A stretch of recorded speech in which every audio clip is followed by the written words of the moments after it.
Ladies and gentlemen, welcome to the 5th podcast for Brotherhood of the Commissioned. I'm your host, Ryman88, and I have one person with me today. Hello, I am Adiak, or if you prefer, Devatra. Devatra, how you doing? Can't complain, more or less.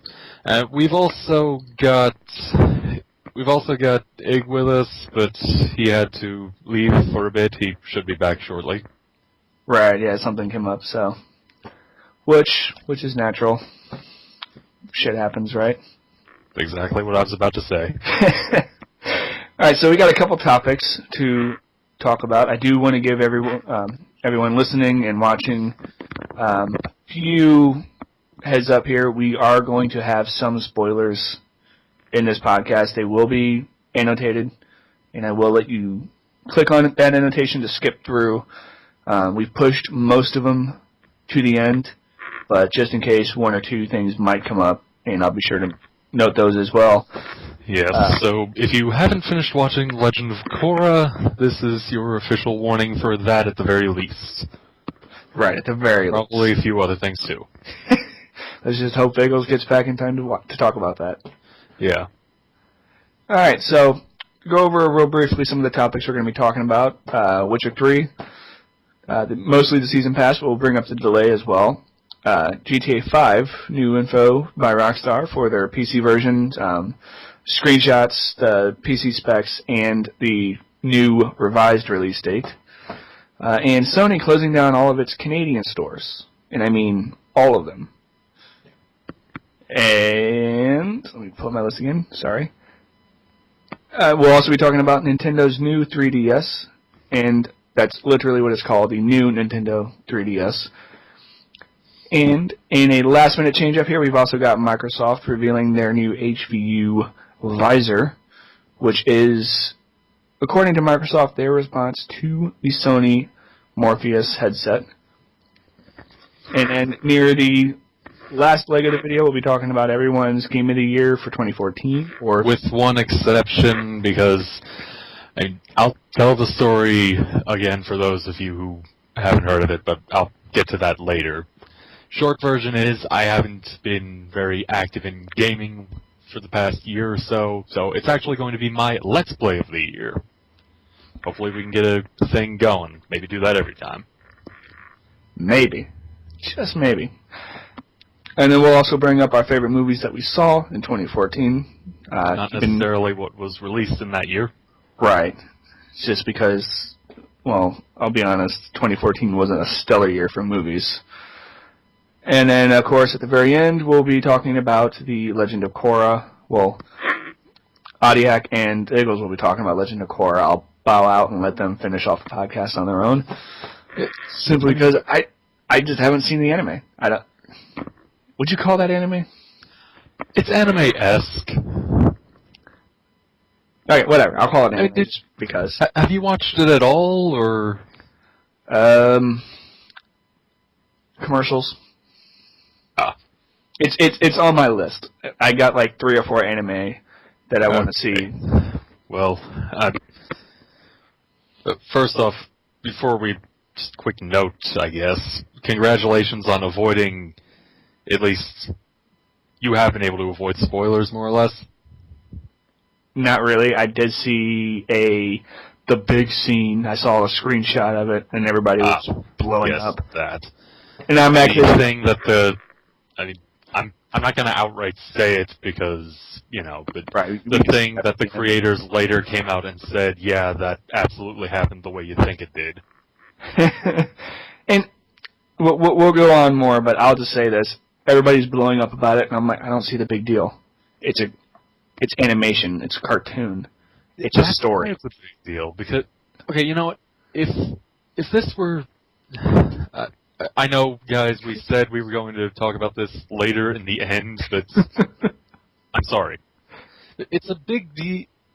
If this were something on, like, I don't want to say Adult Swim because it's not really that kind of thing either, but it's mainly a big deal because it's on Nickelodeon. It shares a network with SpongeBob.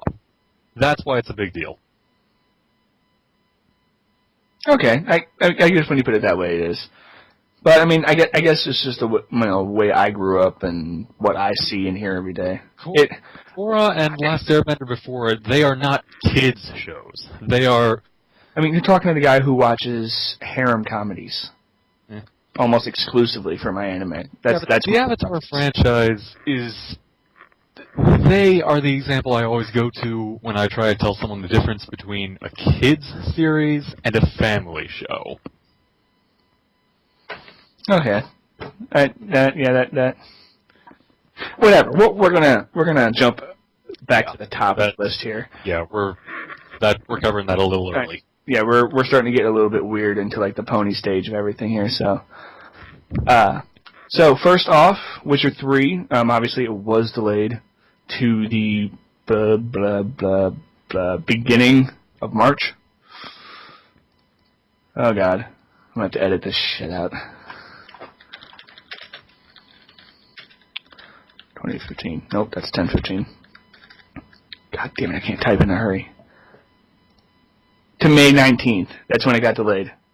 Okay. Yeah, so Witcher 3 got delayed to May 19th, 2015. CD Projekt Red released a press release stating that they wanted to more or less just take the time to make sure that the game is 100%. And do you like CD Projekt's work, or? Honestly, other than the Witcher series, I'm not really familiar with their work. And honestly, that's not necessarily a bad thing, I guess. I like what I've seen so far from The Witcher, and I'm looking forward to this. And honestly, I'm not the kind of person that complains about delays like this. Because, I mean, if you need a few more weeks to get your shit together, take it. Right. I'm in the exact same boat. I mean, there gets to a point when it gets ridiculous, like Duke Nukem Forever. But, I mean... Well, that's... Yeah. At this point, CDPR, they have a proven track record. They are really good developers. They clearly learned. I mean, if you played the first Witcher and then played the second Witcher, you can tell, like, okay, we took it a step up and we fixed everything people didn't like about the first one. And then with this one, they've shown that people didn't like the difficulty at the beginning of Witcher 2. So they revised that as well. And for those who don't know, the very beginning of Witcher 2 was actually really difficult. And then the game got stupid easy as you got near the end. Really? I actually haven't played the second game. Very soon, I suppose I will be, but... Well, the majority of the... replaying the first one right now. Okay. Yeah, like, the majority of the difficulty with the second one was mainly the depth of the combat system. There were, like... I won't say they didn't tell you how things worked, but they didn't go into enough detail. It was more or less like, okay, you press this button to do this, and you press this button to do that. You know, when it came to using signs in battles, like Igni, you didn't really understand how it affected it and what it affects. Yeah, I know what you mean. So, like, they're maybe to a lesser extent, I guess. I don't, like I said, I haven't played the second one. Might be lesser, might be more. But the first game had more or less that same problem. Right. I mean... It kind of just drops you in this universe and expects you to know. You mentioned the Igni, and it's basically a fire attack. But they also don't tell you... They don't really do a very good job of... You know what it is? It's the critical effects. They don't do a very good job of explaining, well, this is what incineration does. This is what pain does. Right. Okay. Yeah. Yeah, like, I mean, precise hit. I mean... Like just from that name alone, do you know what Precise Hit does in the first game? No, I've only played about 20 minutes. Well, Precise Hit takes off a set percentage of... Well, I don't know if it still does this in the second game, but in the first game, it takes off a set percentage of the target's maximum health. Like, say, the first Precise Hit will take off 15% of their max health. But it keeps going up the more precise hits you land. Okay, I don't think that's actually explained anywhere. I had to look stuff like that up. And some of what I've looked up may or may not even be accurate, because incineration supposedly makes it impossible to dodge. Mm-hmm. Which, I mean, hey, agile opponents dodging everything is the main reason to use the fast style. So you would think that an incinerated opponent would be vulnerable to strong style. Not so much. Yeah, exactly. It's I know Witcher 2 at least had a, what do you call that? An encyclopedia Yes. built in. It was patched in, if I remember right. 'Cause I got it right before they released their big patch, the one that actually added a lot of content to it. I mean, the Witcher 1 had a glossary, but it was mostly, there was some game stuff on it, but it was mostly lore. Yeah, that for the most part, and like the creatures and stuff like that, and different tactics. Like, okay, they're That's the specialties. bestiary, not... Yeah. There was a bestiary. Well, the Witcher 1 menu system was... It left a little to be desired, I guess. Yeah, that's true. The other thing people also had a problem with, especially right at the beginning of the game, they don't go into a whole lot of detail about the meditation system, crafting and preparing ahead of time and everything like that, because you did need to do that. Yeah, I mean, the main issue, I think, with early game alchemy is that they tell you, okay, well, these are the ingredients you need to make this special potion for the story.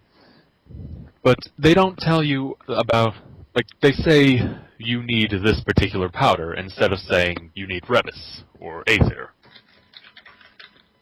You know? Right. Yeah, it's definitely... They've clearly shown between going from the first one to the second one, hey, we know we made mistakes. You told us, we're fixing it.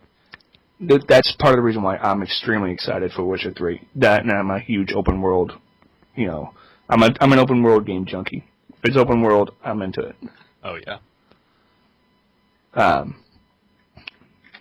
Yeah, sorry, I'm distracted here, getting my links. Yeah. So, now the next big piece for Witcher 3 is their Season Pass. Or rather, their lack of it now. Right, yeah, they originally announced, hey, we do have a season of DLC. I think that's probably what got the media confused. But basically for Witcher 3, just like in, I don't even think the first game had any. The second game... The first game didn't have DLC, it had... Content updates, whatever. Yeah, it had like 1 or 2 patches, and of course the director's cut. Yeah, which is the one I got on Steam. Thank you, Steam sales. Oh, hey, speaking of... Because this is actually kind of important. For those of you who do not know, if you have any legally acquired copy of either of the first 2 Witcher games, whether they're physical copies or a Steam download or something, then you can go on Good Old Games, GOG, GOG.com, and if you go to redeem code, use whatever product key you got with The Witcher, any version, either of the first 2 games, and you can get a free downloadable copy off GOG. And I will have a link down in the description for GOG if you guys want to use that. So you can just scroll down and jump right to it. Yeah. So basically, going on from that, CD Projekt Red does not make you pay for their DLC. Or extra content, I'll call it. It's always been made available to everyone with an internet connection, essentially. If you play the game and you're connected to the internet and you update your game, you've got new content. And that's essentially what the direction they're going to go with for Witcher 3. And except we're going to get 16 different pieces available for free on PC, PlayStation 4, and Xbox One. And it's that mentality, I think, that people are just like extremely pumped for Witcher 3. Because you know that you've got a very fair... Your Lord and Savior has returned. And he's back. Sorry, again. No That's problem. alright. Everybody, this is Eagles, or Eagles Rules, as he... Hi, everybody.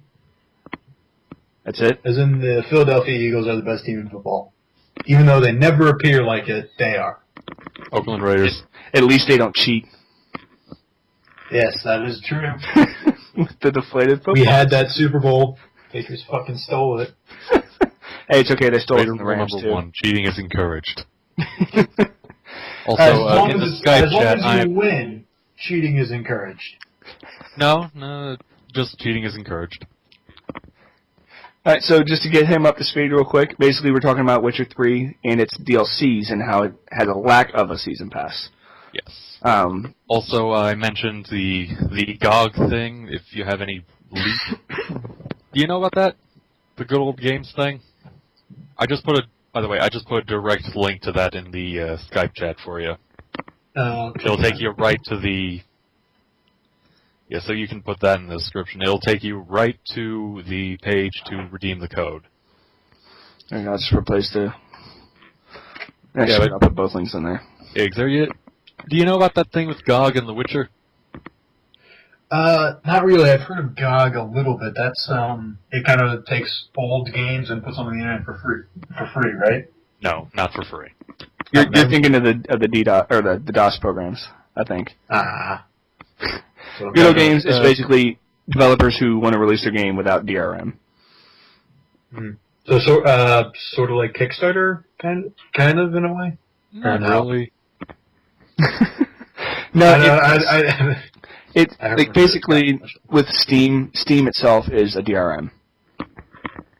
Like you have to buy the game through Steam, whereas if you buy it through Good Old Games, you can get a Steam code, but more or less you get a downloadable, executable. Sometimes I've heard you can get torrents, like a torrent link. You can just drop it into like BitTorrent or whatever, and you bought the game, so you can download it pretty much however you want, and you don't have to worry about digital rights management. You don't have to worry about invasive. And you can give it to whoever you want to. Yeah, you can just copy and paste files and send it over to somebody else. Yeah, but we don't encourage that, obviously. They usually... GOG charges, though. Except, well, I already said it a minute ago, so I'll give you the short version. That link I just typed into the Skype chat. If you go there and type in the product key for any legally acquired copy of The Witcher, they will give you a free downloadable copy. Witcher or The Witcher 2. Also, little correction. The copy you get off GOG for this is actually the enhanced edition with the most recent patches and all that. That's pretty awesome. So does it always do the most recent edition? Yes. Or... Yeah, basically, they're giving you, regardless what version you bought. Like, for example, I have the director's cut. So if I had just bought the regular, I can just take my activation code and drop it in, and I get the most recent version of that game, regardless. Enhanced edition, director's cut, most recent patch. So basically, they're saying, "Hey, we love you this much. Yeah. Enjoy your free stuff." Yep. So, going back to The Witcher 3, yes. Obviously 16 pieces of DLC. From the pictures that were shown, it looks like mostly like armor, weapons, maybe a few quests, maybe a couple skins or hairstyles. Okay, am I looking at a picture of Geralt with his face covered in shaving cream? I don't blame you for thinking that. It looks like it. It's his beard. Yeah, he's got a man beard. There's a reason why they didn't include it in the base game. Okay, but why... Okay, you see the picture I'm looking at, though, right? Yeah. It's right on the Pure Xbox page you mentioned. Yeah, it's probably just... Yeah, it's probably just like the angle that was taken. Because I remember when they first revealed that, like it was on their website or something like that, and this was just basically a screenshot of that. And I put the link down there for you to see, Eagles.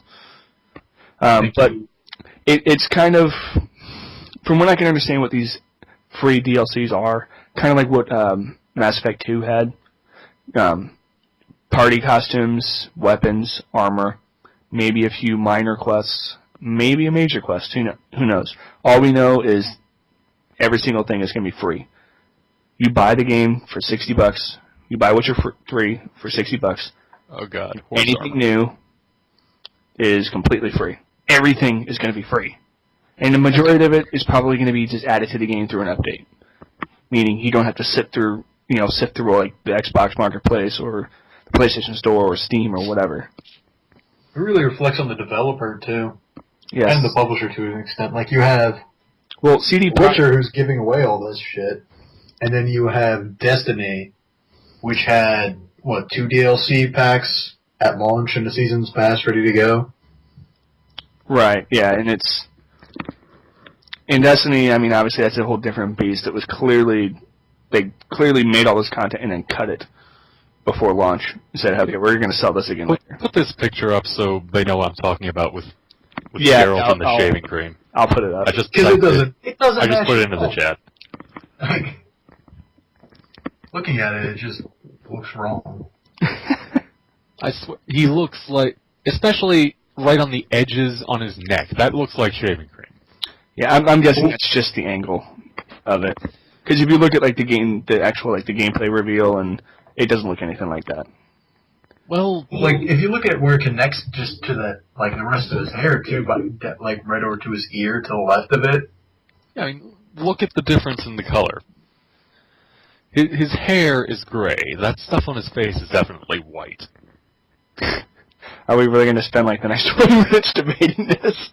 He looks like a homeless Santa. Hey, somehow... hey, you don't talk shit about Geralt. I'll talk shit about him. Anyway, now that all that fun stuff about Geralt's beard, which is clearly more important than the free DLC. Oh, yeah, definitely. Well, it's part of the free DLC. Shaving cream? It's better than horse armor, I guess. They have horse armor too, yeah. But yeah, I mean, it's CD Projekt Red. I mean, we know they already have at least one other game in the works, Cyberpunk 2077. Have you heard anything about that now? I saw the teaser trailer and I loved it and I was intrigued. And then just radio silence. Yeah, that's it. Mostly because during the first delay for Witcher 3, because it was supposed to release December last year, and then they pushed it to like February, and then they delayed it again. But during the first delay, that's when they showed it, and they said, okay, well, here's the other project we're working on, but we're going to really focus on Witcher 3 first, and then we're going to go full, all hands on deck for this. But the only thing we know is it's cyberpunk setting, open world, full character customization. That's all we know. At least that's all I know. I haven't heard anything else. I was interested by it, but yeah, I'm keeping an eye out for it. I just haven't heard much I mean, in a CD Projekt Red, they make good games. Yeah, you can go on good faith and say, okay, this is going to be a solid game at the very least. It's a developer you trust. Like, you see a new game by them, I don't even really need to look at it, maybe a little, to see if I'm interested in the concept of it. Just I'm not super big into Witcher just because I don't want to start at 3 or anything like that because I feel like I'll miss out on 2/3 of the whole story and journey. But it seems, just from an outsider's perspective, the combat looks amazing. I've heard it's really difficult now. For what? Just pretty much all of them. Although I heard one of the complaints about 2 was that people couldn't even survive the prologue. It was that tough. Yeah, it started off. Mostly was that difficulty was because of the lack of explanation. We covered that earlier. Sorry. No, you're fine. All right. And sorry if I just repeat anything that has been stated before. Yeah. So, moving on to the next subject, the new 3DS XL. Or no, I'm sorry, the Sony closing Canadian stores. Real quick, one last thing about The Witcher, because no, seriously, one last thing, because this just seems so silly. No, it's not about the beer. This just seems so silly. I can't let it not be said. I just went right now. I'm here on CD Projekt Red's website to see what else they're doing, and apparently there's a Witcher-style MOBA. Instant avoid for me. I don't like MOBAs. Yeah, and Eagles only plays. Well, you might. I don't usually play them either. I'm just, like I said, it's just too silly for me not to at least mention. And now I've mentioned it. Okay, there you go. I will look for that and put the link in the description if I can find one. Hang on. I'm putting in the... This is so great. I love being host because I can make you guys do all the work. Well, I could do that, but then just make them do it. TheWitcher.com/TWBA. The Witcher Battle Arena. Okay, put that in there. There you go. Scroll, scroll, scroll. Oh, and fair warning, when you first go to the site, a video will pop up, and so yeah, you actually have to X that out. Oh, fun. You're giving me spam already. It's basically a trailer for the game. See, what I enjoy that you mentioned the video a lot after we mentioned the link. So people are already going to be opening the link and be confronted with the video. And then as soon as they X out of it, like, oh, and by the way, there's a video you need to X out of. Be quiet. It's okay, I can do some pretty clever editing, but I won't. Alright, so moving on. Okay. Moving on, finally. Sony... hold on, I gotta finish typing all this crap out. Okay. Fuck. There. Now I've got my tabs rearranged. Alright, so Sony confirmed to the news, or more specifically CBC News, that they're closing all of their stores within the next 6 to 8 weeks of that announcement in Canada. Let's see. It's suckers, right? It's specifically Sony retailers. Like the Sony stores where you get their cameras, their PlayStation, their TVs. And in my opinion, and again, I don't know how you guys stand on this, it's kind of a bad move. Because if you guys remember correctly, the Canadians got screwed over on the PlayStation 4 launch. So now they're getting even screwed over even more because now they have fewer now they have to go to the Walmarts and the Best Buys and the Targets. I'm gonna be honest though, I didn't even know that a Sony store was a thing.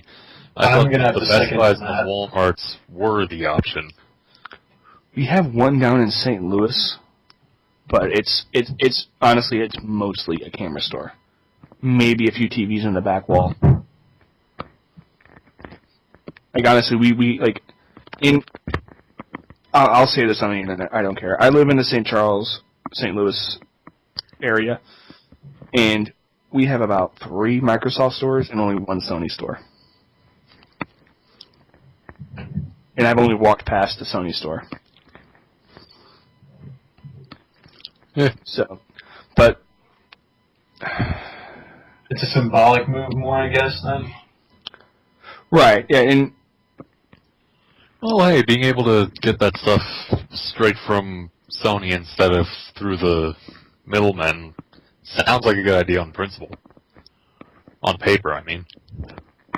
On paper, yeah, but then usually those other, like Walmart and Target and everything, and it always seems like their prices seem to drop before the actual retailer does. Like, I feel like you could get a lower price on a PS4 at a Walmart than you could at the actual Sony store. Yeah, probably. But here's the other thing that hurts. That hurts Sony's laptop brand, the Vio. Because you can't find Vios hardly anywhere anymore. Like, they were almost... They were almost a brand. Yeah. The Vio PC. Vio, not Bio. Yeah, VAIO. I remember I've seen, I think I've seen one laptop of that ever. Part of it, why you probably haven't seen them or heard them, is because they've actually sold off the brand. The Vio brand. And then... To whom? Let me open that link and find out. And the other thing that they're doing is they're restructuring their TV side of the company.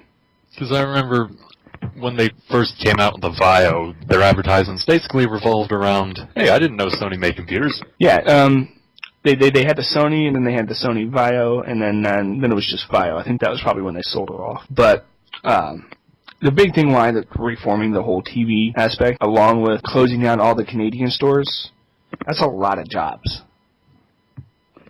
I mean, just from reforming their TV side of their company, that's 5,000 people that they cut. The kind of strange side of that, though, is that even though they're closing all these stores and cutting all these jobs, their stock's going up. Like, it's not like they're seemingly struggling. Like, they're getting more and more value out of all this. Yeah, and obviously the PlayStation 4's advertising is much more aggressive than it was with the PlayStation 3. Especially at this point in its life cycle. You know, what is it? Close to a year now? That sounds about right. It came out, what? Give or take. I mean, a little more than a year, I think. Okay, yeah, so, I mean, look back at the PlayStation 3 at this point in its life cycle. There was nothing. No advertisements. I mean, you know, they'd advertised a game like Resistance Fall of Man, but Yeah. there wasn't an ad for the PlayStation 3. It's still more expensive than the Xbox 360 at the time, too, right? Right, yeah, the Xbox 360 launched at 300 and 400, and then the PlayStation 3 launched at 500 and 600. Which, I mean, again, that was a huge deal back in the day. Oh, yeah. But it also... Yeah, pre-inflation. Well, yeah, I mean, if you adjust inflation, it's probably closer to, like, 620. I don't think inflation went up. I mean, in that 10 years, or whatever it's been, the 7 or 10 years, I don't think it went up that much, but... So, I mean, do you guys think that Sony is in trouble, aside from the PlayStation brand? Do you guys think that Sony is in trouble? I wouldn't say they're in trouble, no. It might not be the most popular move they could make, but I don't think it'll cost them too much in the long run. What about you? I'm on the same side of that. Like, just from hearing numbers, I don't think they're going to have that much competition in the future, in the immediate future at least. Like, the Wii U, I really don't see it as a competitor at all. And the PS4 has been consistently outselling the Xbox One, even in America, which is what Microsoft tried to focus on. Like, Right. they kind of just alienated the whole worldwide audience. So basically, like, correct me if I'm wrong, but I don't even think the Xbox One sold in Japan for months after it was released.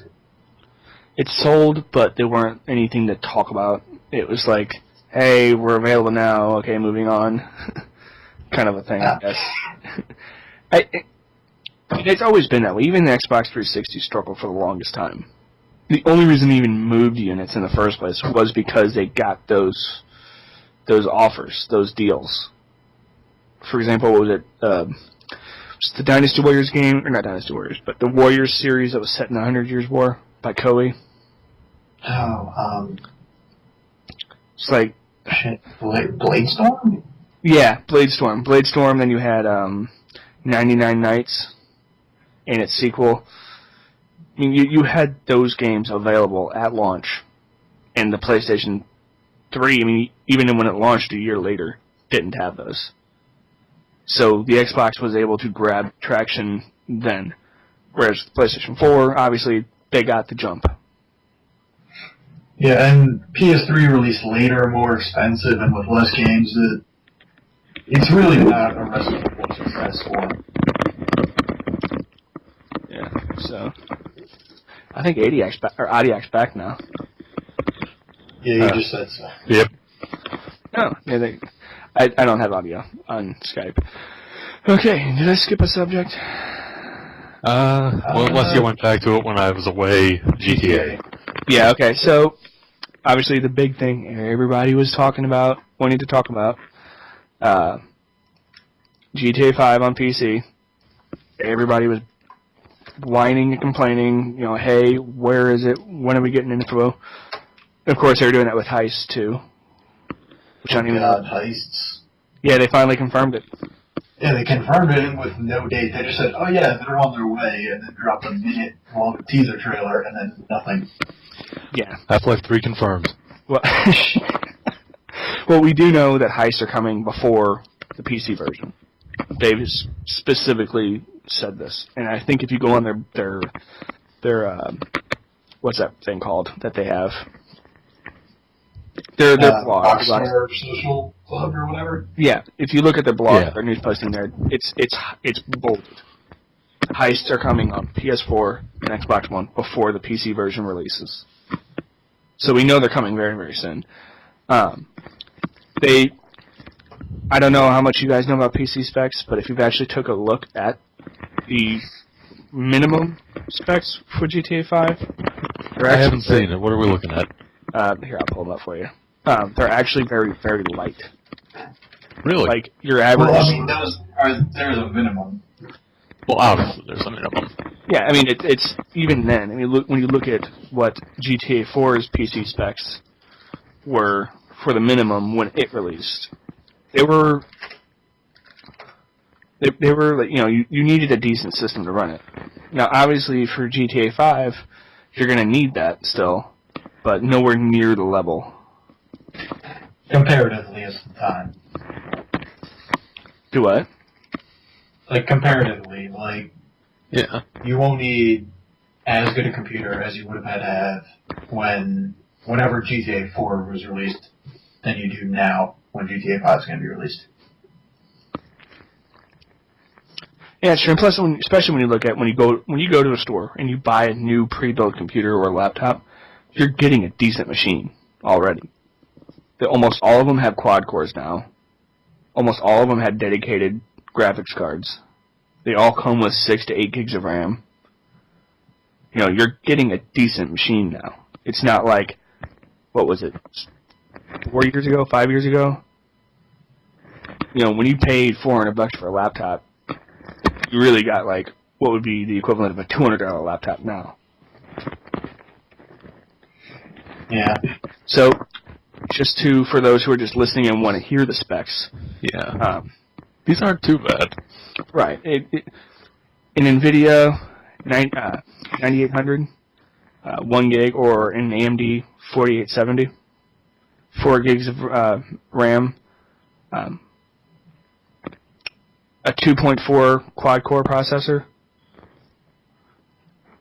I mean, that's actually... Like, most machines could run that. Yeah, and I think the only outrageous thing is the hard drive space you need, which is 65 gigs. Yeah. Oh, that's pretty high. Yeah, but the game comes loaded with 4K textures.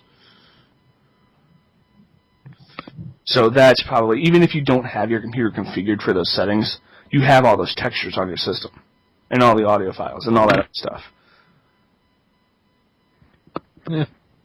So, and then if you look at the required, it's actually right about where the PlayStation 4 and Xbox One are sitting. Maybe just a little bit higher. So, I mean, like, for example, you need a 3.2 quad-core, 8 gigs of memory, and a AMD 7870, 2 gig video card, or NVIDIA GTX 660. Those video cards alone are probably about $300. Maybe not that much, but the $200, $300 range. But I think I'm probably losing you guys on this, aren't I? Yeah. Really, Okay, so For me, you're kind of losing. Yeah, I knew going in that I wasn't going to have too much to say about GTA. Okay, so basically for the minimum specs, if your computer is within, I'll say, the 5 years old or so, you can at the very least run it on low to medium settings.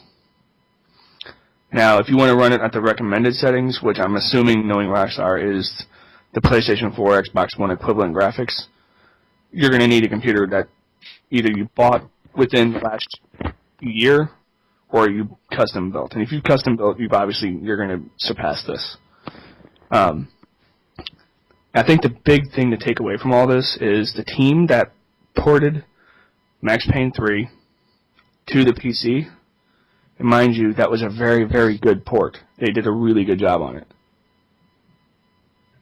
They are the ones responsible for bringing GTA 5 to the PC. That's good news. Yeah, it's going to be like GTA 4 on PC was horrible when it came out. I think it was like, I don't know how off these numbers are, but I think it was like 23% of the total PC users couldn't run the game until the first patch came out because it was that poorly programmed. Damn. I mean, at least Rockstar stepped up their game with that. Yeah, and they obtained a studio specifically for Max Payne 3. So it sounds like they have a studio dedicated to doing just this.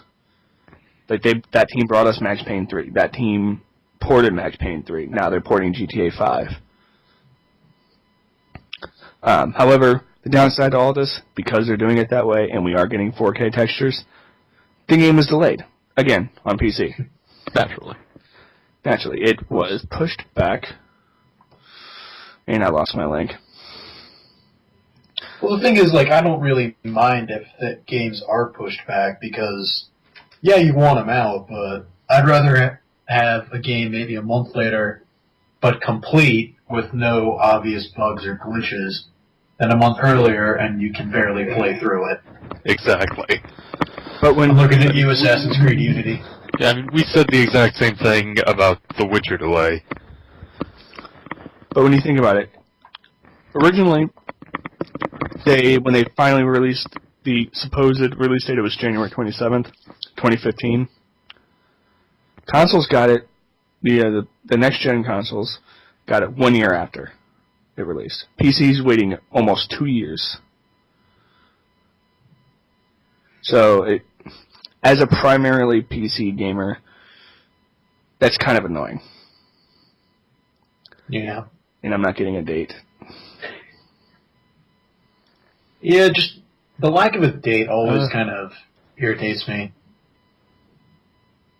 Just because I prefer to have something concrete. March 24th, they're saying. Okay, yeah, I'm using a really bad website. I need to get off this. First sentence of the article. Well, the one I'm looking at doesn't have that. I'm looking at Gamer Rant, which is clearly a bad site because they can. I'm just looking at the article you put in the Skype chat. Did I? Someone did. Oh yeah, there it is. Okay. Yeah, that was you. Anyway, they also have some screenshots. I'll put these links in the description so you guys can take a look at those, and they do look pretty good. Like especially the close up of Franklin. If you look at the building behind him to his left, even the PlayStation 4 and Xbox One version don't have that. Oh, and you can zoom in really close too if you wanted to. I just want to throw that out there. Okay, moving on. Obviously, you guys don't have too much to say about GTA 5. Yeah. Not much on the PC side of it. I have it on PlayStation 4. I don't play it too much, though. Like, I don't think I've finished the story completely yet, even. Okay, well, here. Just a few numbers for you to kind of give you a sense of what. On PS4 and Xbox One, it is 1080p, but it's at 30 frames per second. PC, you have 1080p at 60 frames, up to 60 frames, and obviously you can go all the way up to 4K. You can do triple monitor configuration, and it's also going to support NVIDIA 3D vision for the triple monitor setup. So not only are you getting 3 monitors, but you can do it all 3 in 3D. So couple that with the improved anti-aliasing, which is still pretty bad on the new gen consoles. It's clearly a step up. I'll say that much. I mean, definitely. Okay. So next topic then. Sure. Next, actually, I want to throw one in that wasn't on our list. That it just occurred to me because this is actual recent news. I mean, what's today? The 22nd. Yeah, this was just the article's dated 2 days ago. The Elder Scrolls Online is now going free to play. Well, not completely free. You still gotta buy the actual game, but no more subscription fees.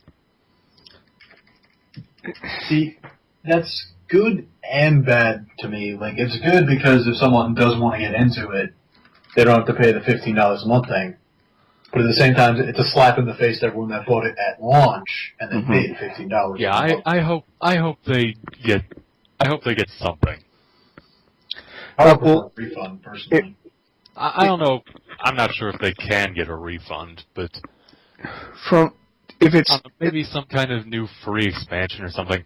Yeah, if they do it like how Defiance is doing it, and or not Defiance, because Defiance didn't even have a subscription, I don't think, did it? It didn't.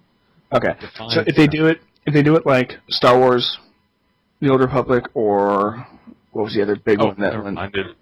Maybe I should actually read these articles before I start commenting on them. Apparently,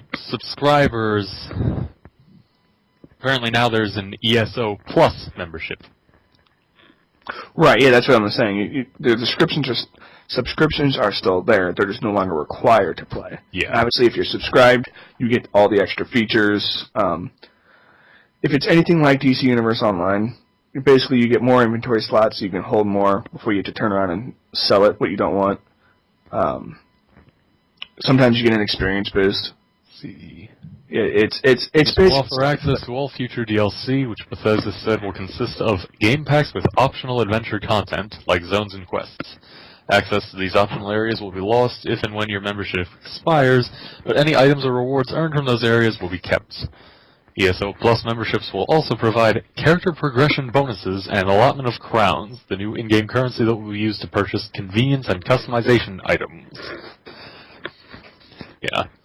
Basically, they're doing bonus membership and microtransactions.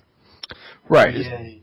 That's from what I understand. That's pretty standard fare for MMOs that go free to play. Yeah. Me personally, I think it's too little, too late. Maybe. People who wanted to play ESO were going to do so before now. Honestly, the subscription fee is the only reason I haven't been playing up until now. Same here. I might get it now, but I also might not.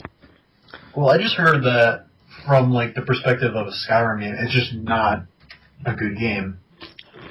Is what I've heard. It's like they tried compromising between like a Skyrim RPG and an MMO, and it just failed at both. Elder Scrolls Online more or less exists because every single time that they announce that they're working on a new Elder Scrolls game, they think, hey, maybe this is going to be the Elder Scrolls MMO. Maybe this is going to be the Elder Scrolls MMO. Well, here you go, kids. We finally did it. Now shut up. Right. Did you guys play the beta at all? I did not. I did. Okay, I think it was PC only. The beta was PC only, and as I've said, my old PC at the time, not exactly a gaming PC. Yeah. It was very lackluster. I didn't see anything. I mean, aside from being set in the Elder Scrolls lore, I didn't see anything else. I didn't see a reason why I had to buy it. You know, I mean, at least with games like Defiance, you were getting a third-person shooter. You know, that's not something that's very common in MMO world. Yeah. DC Universe, obviously, the big thing. DC Comics.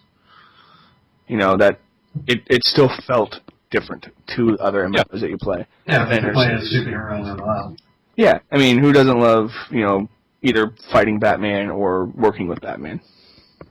Or Superman, if that's your thing. Like, that's my thing. Yeah. It's Batman or Superman. Right. And then, honestly, of course, I'm not a big fan of the whole Batman versus Superman thing. Should we add that to the list? No, I just wanted to say that as a one-off comment. If you guys want to expand on it, Now you're just trying to pick a fight with me, because you know how excited I am for that movie. No, I'm not talking about the movie. Oh, okay. Anyway. I'm just talking about how everyone insists on putting them against each other in a fight. Because it's Batman. Yeah, well... Okay, people say that Batman can beat anyone, even Superman, if he's given time to prepare, and I say that the actual canon does not support that statement. I mean, look at... The one I always go to is The Dark Knight Returns, where Batman's got a good 20-plus years of planning, and still only survives because Superman chooses not to kill him. And don't forget Green Arrow.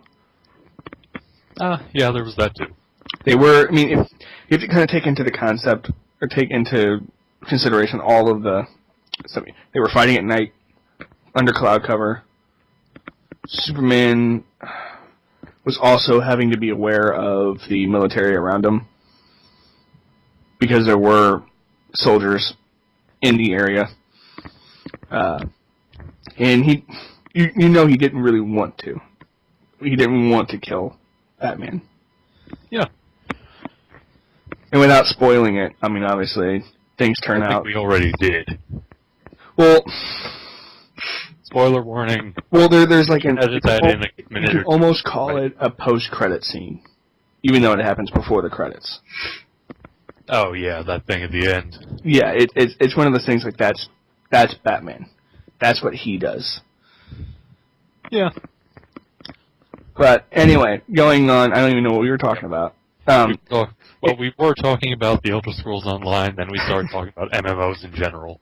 Yeah, I mean, like it didn't feel like Star Wars, The Old Republic. It was Star Wars. DC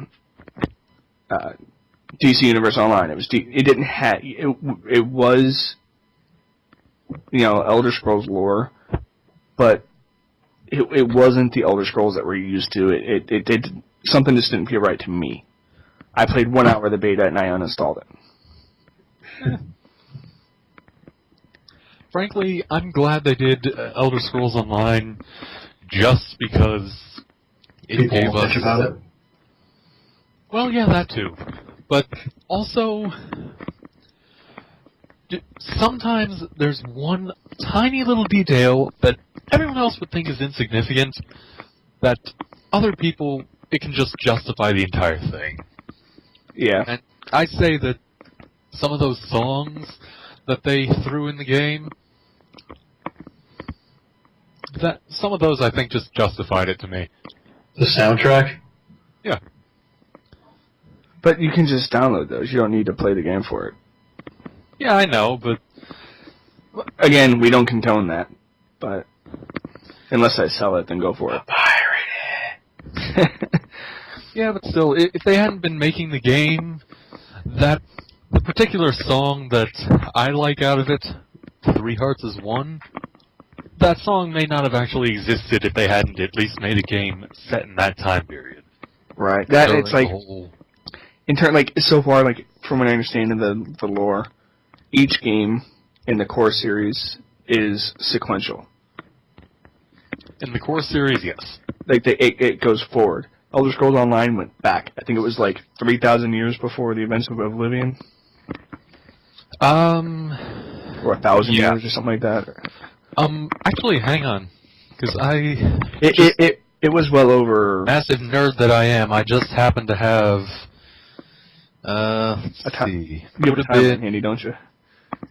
I do, actually. I've got this little scrap of paper that's got the exact... It's got the years, the in-game years of each game starts in, and details about each era. Eagles, do you even like Elder Scrolls? I played Skyrim. Okay. It took place during, I believe it actually took place during the second era. Either the second era or the third, or the second empire. But either way, that's a few thousand years before Oblivion. Because if I remember right, doesn't A few thousand years before the series. Yeah, doesn't Oblivion pretty much start like right at the, or end like right at the beginning of the 4th era or something like that? Okay. If you want to get technical, the 4th era begins when the main quest of Oblivion ends. Whenever the hell that is. I mean, whether that's... Okay, it starts in 433, Oblivion, I mean, and whether that ends there, or if you actually spend so long in the game that it takes another 100 years, you know? Yeah, I know like the era system that they use, it's pretty much like, okay, every time you see like the end of an era and the beginning of a new one, it's usually because there's some huge event that took place and it's changed everything up. In Oblivion's case, it was the last Dragonborn Emperor died. Hold on a sec. Is he getting super technical now? Yep, he's getting super technical. Oh god. He's probably getting like the flow charts and everything.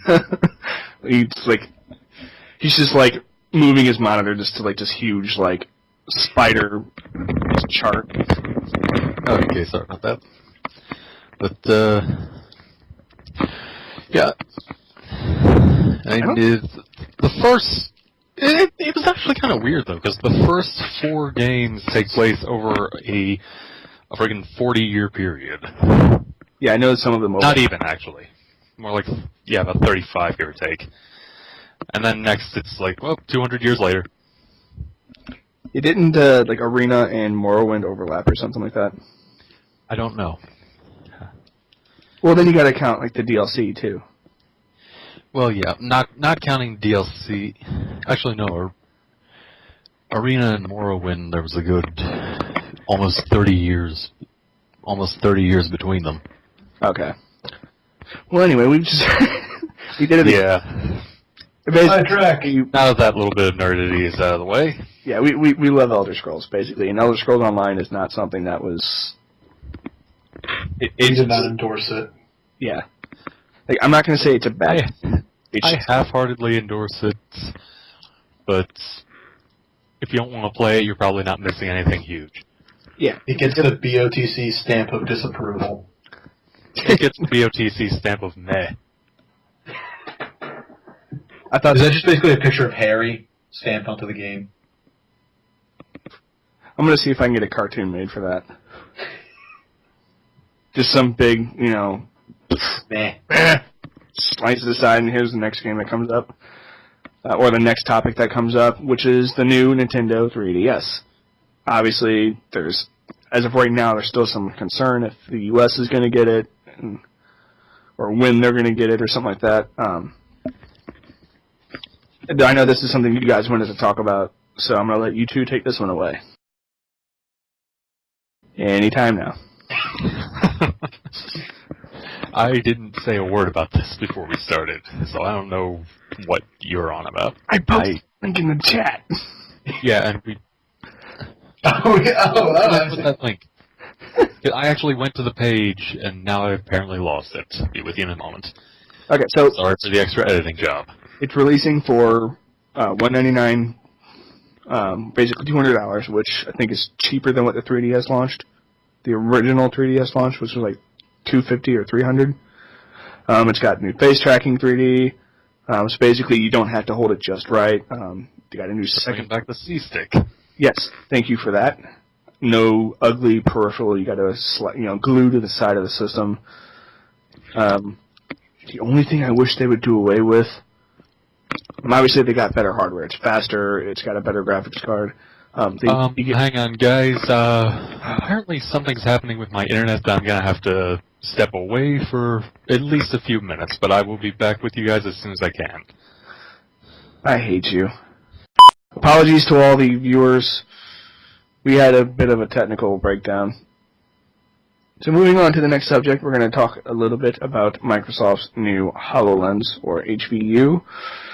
They recently showed it off during a Windows 10 briefing.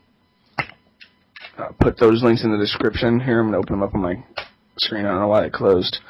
So basically, Microsoft holds a briefing every time they have big news. They're coming out. They did it for Windows 8. They did it again for Windows 10. During this briefing, they showed off a lot of the cool Windows 10 features. But the big thing, the highlight of the show, was the HVU, or HoloLens, as some people are calling it. What this is, it's basically a combination of Kinect and Oculus Rift. For those who don't, the difference, the big limiting factor between both of them for the Kinect, you're limited to what's on your screen, and you have to be in range of the camera, right? Like, you can't step off to the side. When, of course, with Oculus Rift, they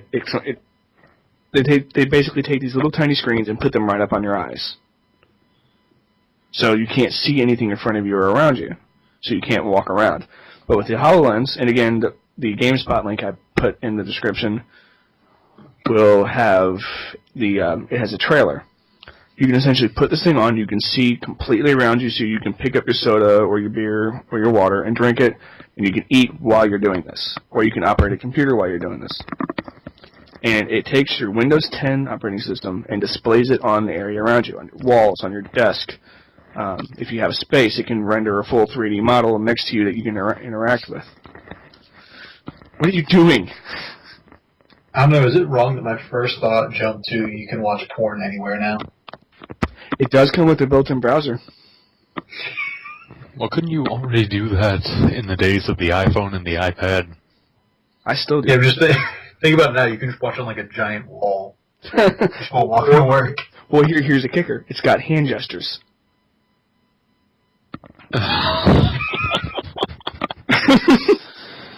And it's got directional sound, so you can put it up, like you can set it up so that your browser comes up on your big wall. And you're just sitting there, like people just look at you. You sit there with this visor on. You just kick back, just staring at your wall.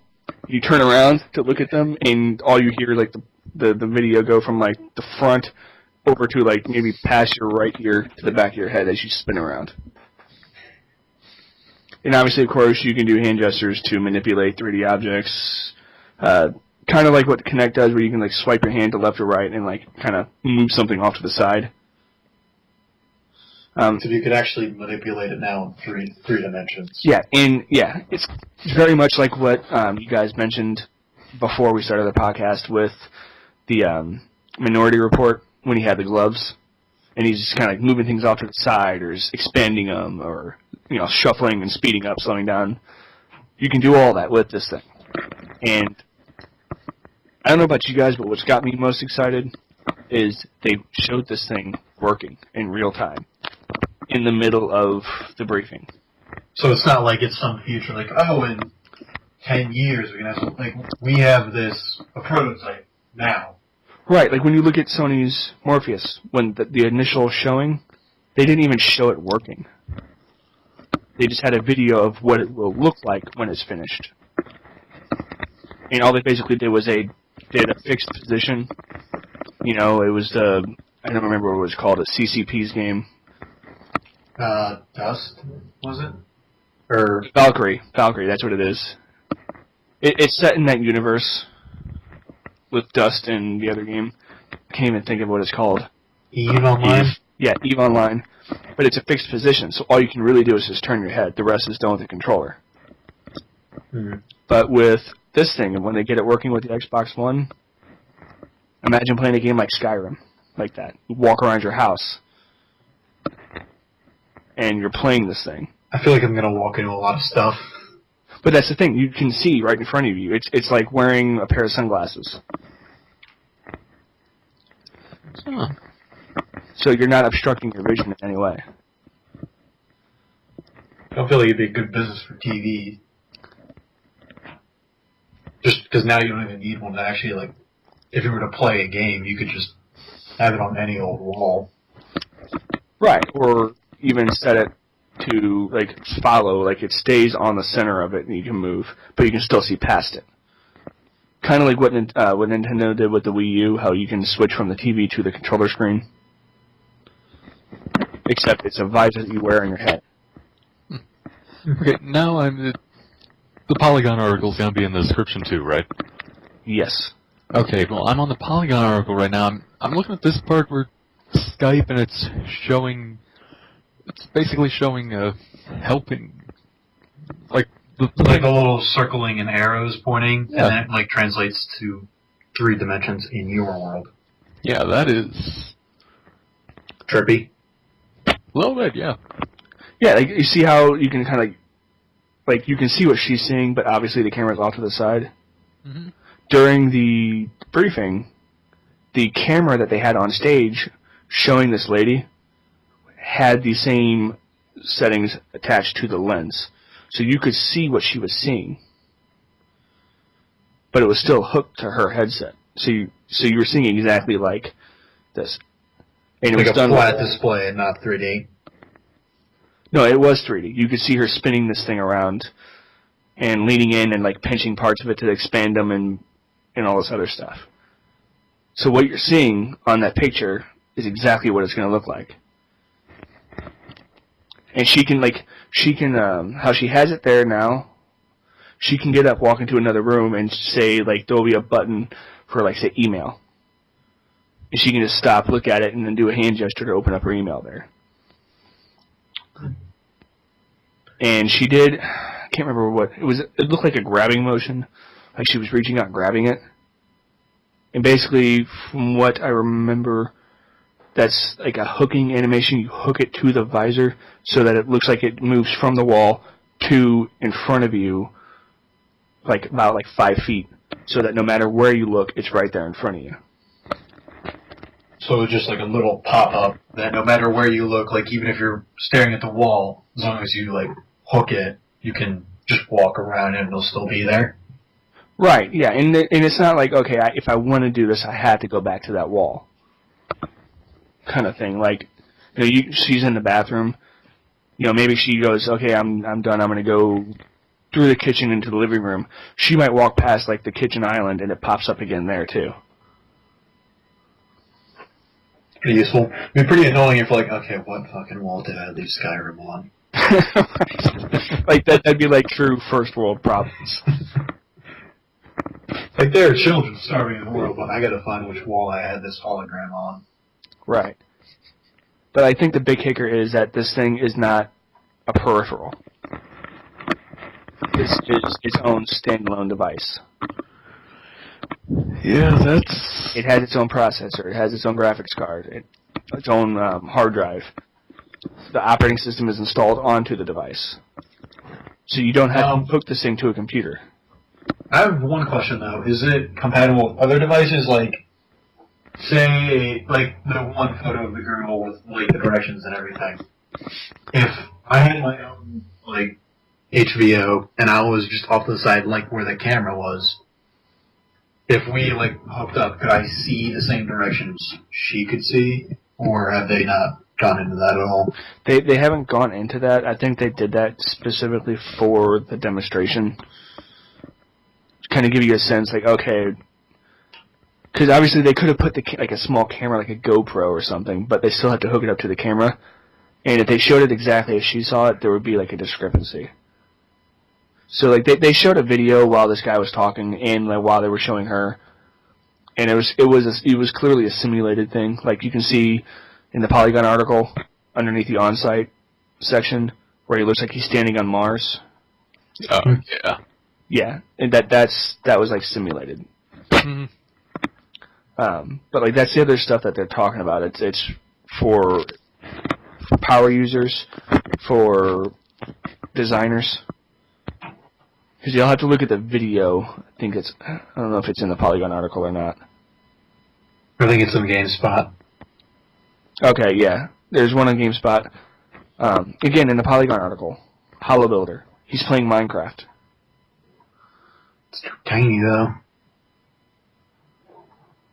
I assume. I mean, like, just for scale, it seems much tinier. Again, you can zoom that out.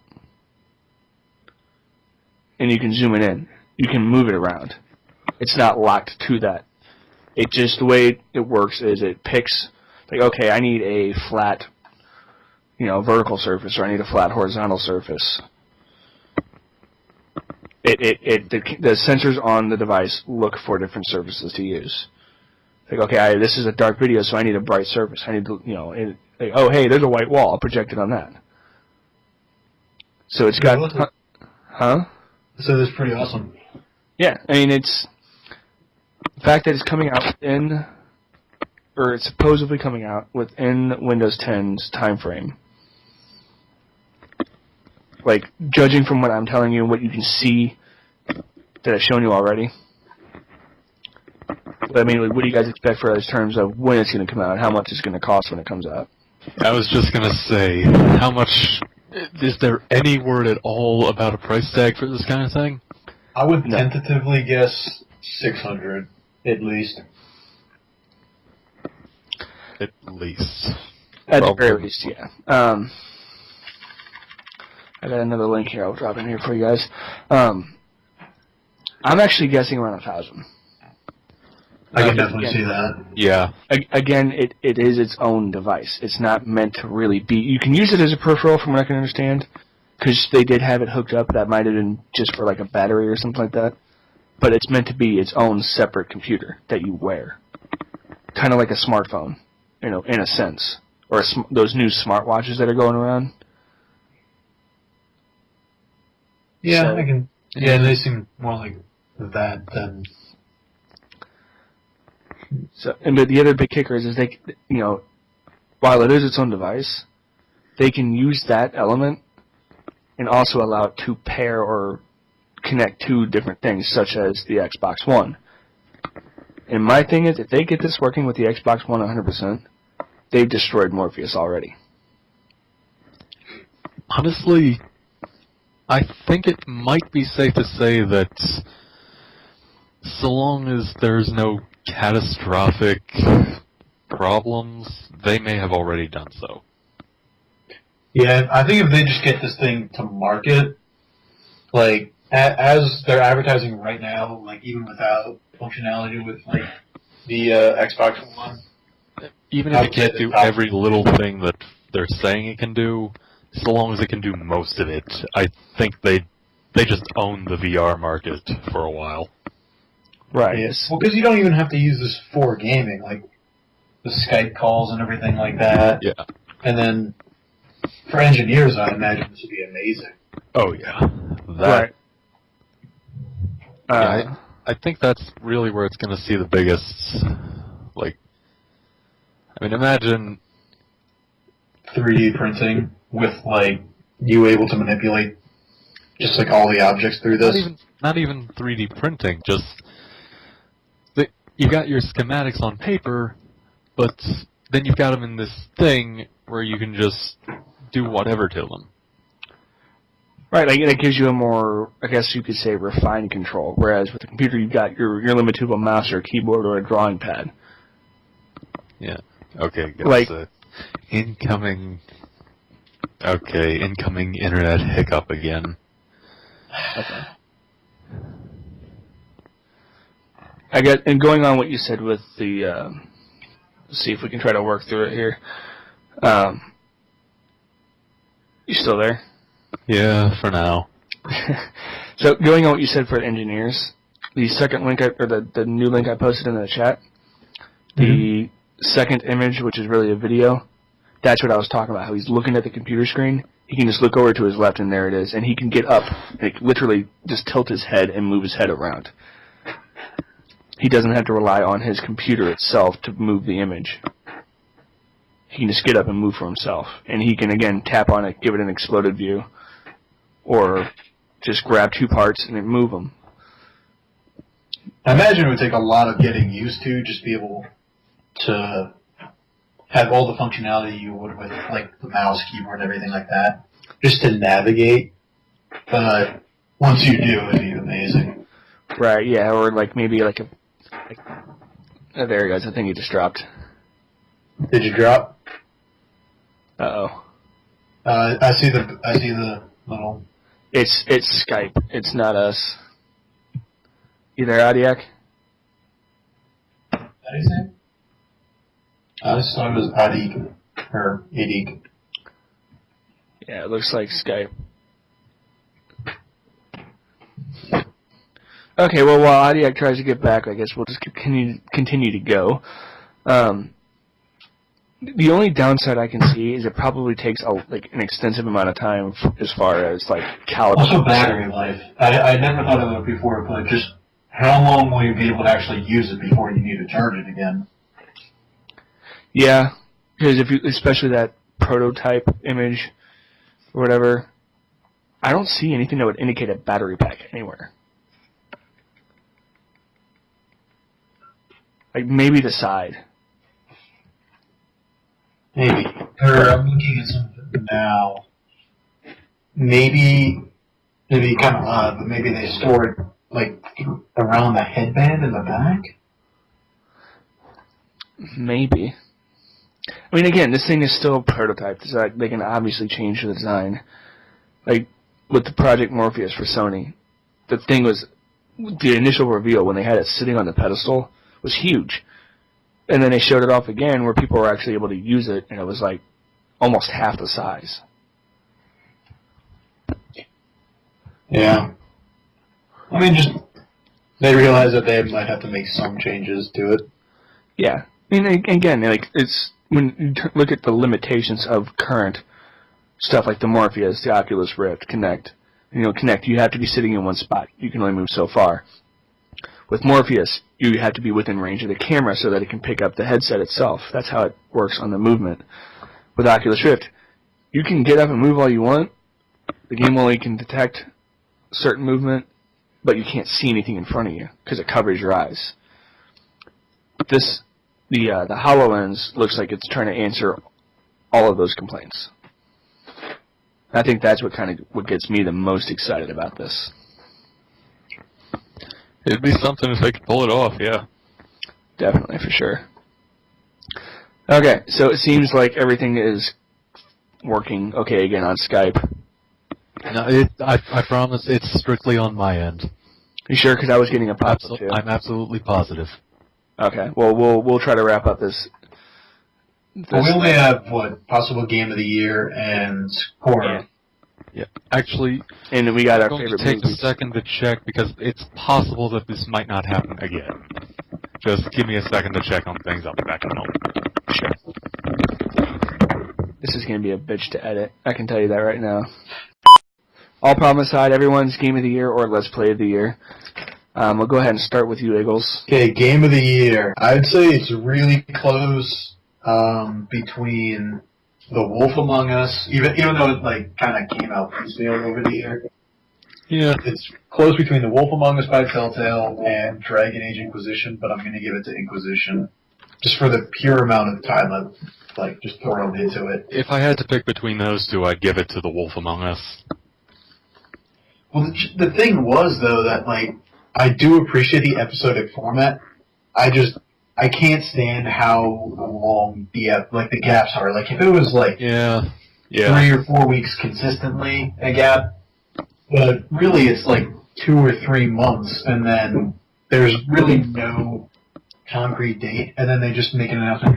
Oh, yeah, it's coming out next week. It's coming out to, Tales from the Borderlands, there was no, date. And then they just made an announcement one day, oh yeah, we released it. It's out. So, I love the games they put out. I'd love for some consistency with dates.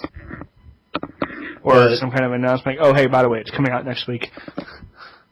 Yeah, well they do that. It's just I would appreciate a date. Because they say oh yeah, between 4 to 6 weeks. And then 13 weeks later, it's oh, yeah, it's coming out tomorrow. You just don't hear anything for the longest time, and then all of a sudden it's there. Isn't that what Sega did with the Dreamcast? That sounds kinda, yeah. Hey, we got this new console coming out. Oh, by the way, it comes out next week. He was wait, what? I couldn't even what? I don't remember that. Hope you have fun with it.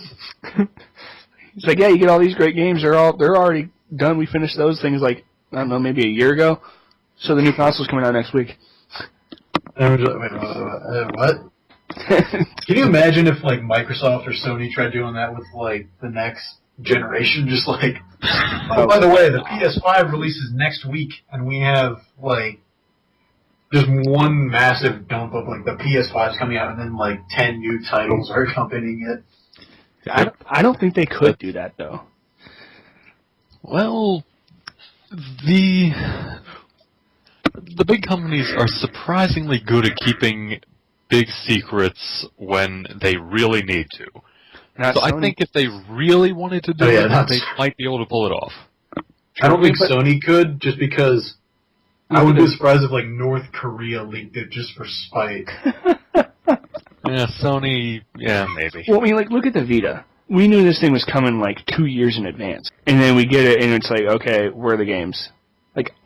We're still waiting for games for this thing. On the flip side, though, look at Microsoft with the HBO. That was pretty much, under the radar until they released it. It wasn't, leaked. Yeah, all we pretty much knew is that they're looking into stuff. That was it. Mm-hmm. Now all of a sudden they're coming out and hey, it's coming sooner than you would think.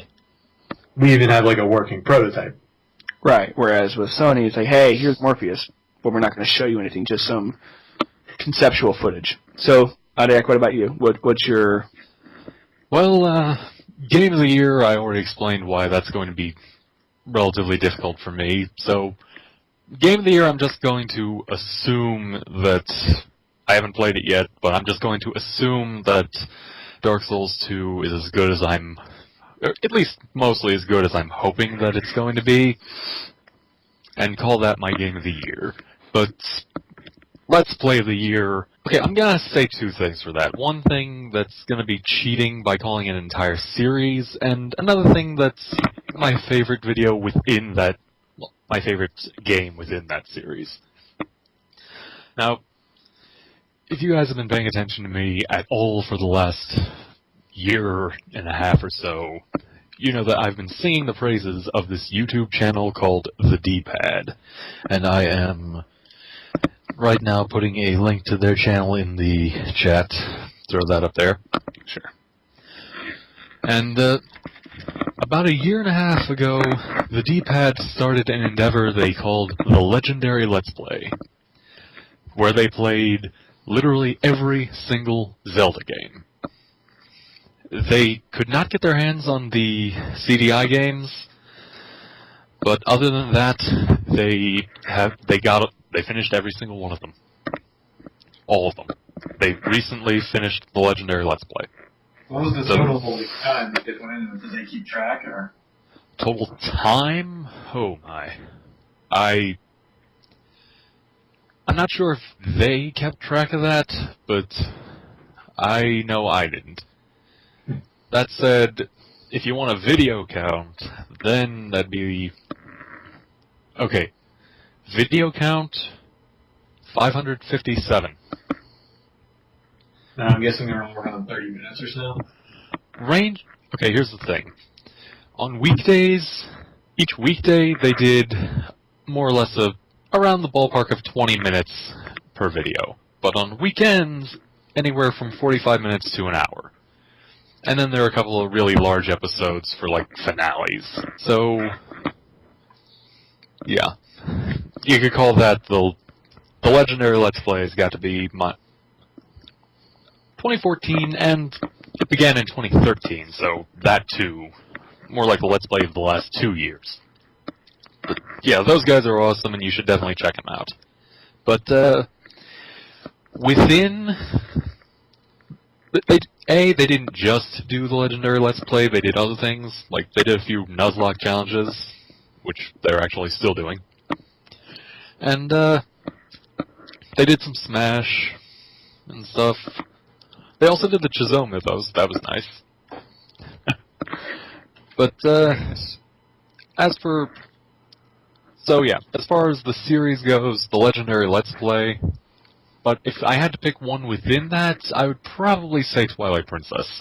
I actually enjoyed that game. They're too much for Zelda, so I'm not really Yeah, the guy for this. Sorry. it was crazy because I mean that ending.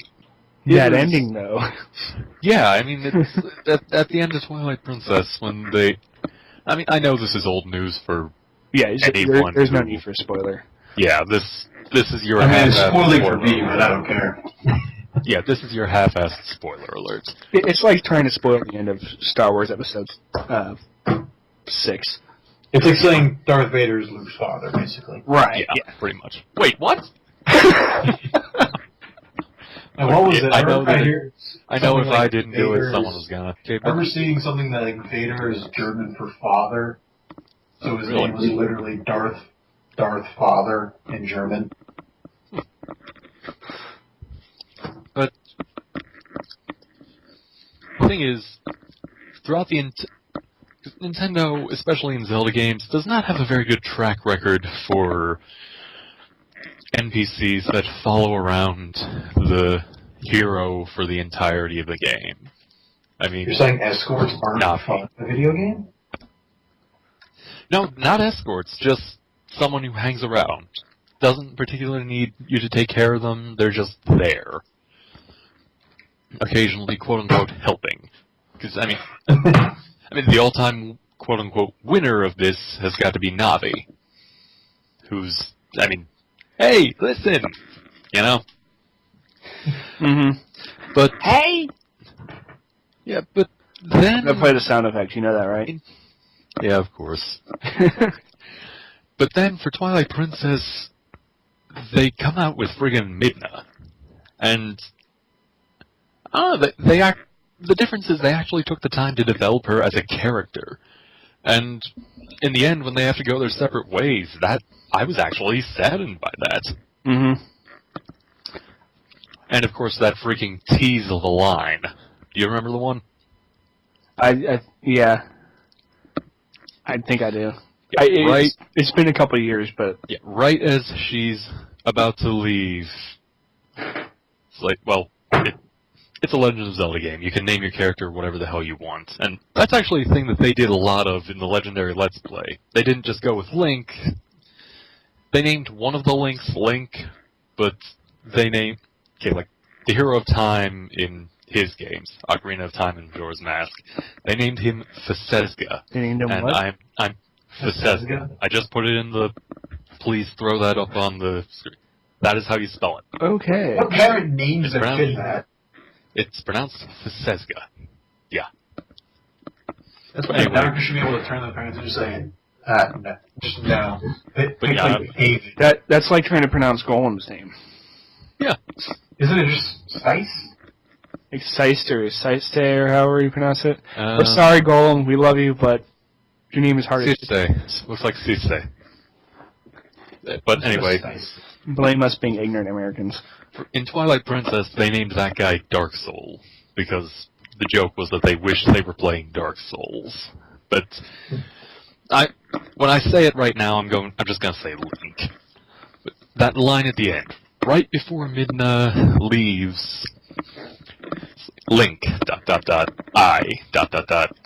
See you later. Link, I... Oh, See yeah. you later. I always took that as more of like a romance that could have been kind of thing. Yeah, I know, and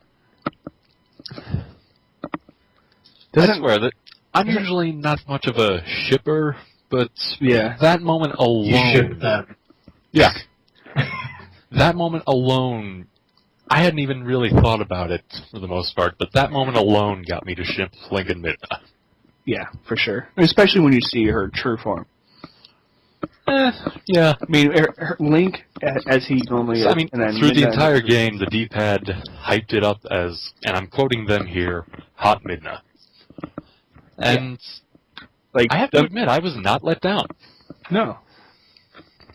No, like, the thing I liked about what Twilight Princess was is I think a lot of people complain that, especially when it comes to Navi, it's actually, I think you pronounce it Navi. Yeah. But people just say Navi because it's like navigation. But Yeah. that's pretty much what she was. She didn't really have, it didn't really have a plot, a reason to be there other than to help the player. But with Midna, she had a plot. You know, she was there for a reason.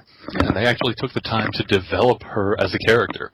Yeah, so I totally see where you're coming from in terms of that. And honestly, I think she's probably one of my favorite new characters to the series. Absolutely mine. Yeah, And you know, because the fact that she's actually pretty freaking powerful. Oh yeah. It's like if you threw True Form Midna into the game, you could have realistically just had her running around like okay, instead of being turned into an imp, you could have had her depowered by Zant and had her go through a completely different game of her own, getting her powers back, building it up, and eventually taking back her kingdom. That could have been a game on its own. Yeah, okay, yeah, I can see that. I'm not saying that's what they should have done. I like what they did perfectly well. I'm just saying that they could have gotten away with it. Yeah. And one thing that, I mean, you can't deny it. The Legend of Zelda games are obviously, they're huge hits every single time because Nintendo lets that specific team go take their own liberties and do their own thing. And then when they do that, they get results like Midna. Huh? Yeah, the crazy thing is, I did not give a shit about the Legend. We completely lost him at this point. He's like, I don't know what these guys are. Yeah, I'm just like sitting here like, I was considering just saying something like in the chat, just like, I know shit of this Hey, guy. listen, 2 years ago, I was in the exact same boat as you. I wasn't even sure if I was going to watch the Legendary Let's Play when they announced it, but I figured, whatever, I don't have anything better to do right now, I'll do it. I didn't know shit about the series, I was not a fan, I didn't like it. I don't know if I can though. I did like I did some estimations. It's 13 and a half days of video. More or less, yeah. That's pretty crazy. Like, Although some of the... I'm not going to say that you would have to watch every single video, because some of them are just... Some of them are like you guys were talking about doing with this, the uncut version of shit that just wound up being so long they had to trim it down. Yeah, which most commentators do. Especially in like Skyrim, like for example, Tobuscus, who was big for the Skyrim stuff. If you look from one video and then go on to the next, in some of those, you can tell he did stuff between videos. Yeah. Like he would just show up at different The arms thing and is, different the weapons. D-pad is actually...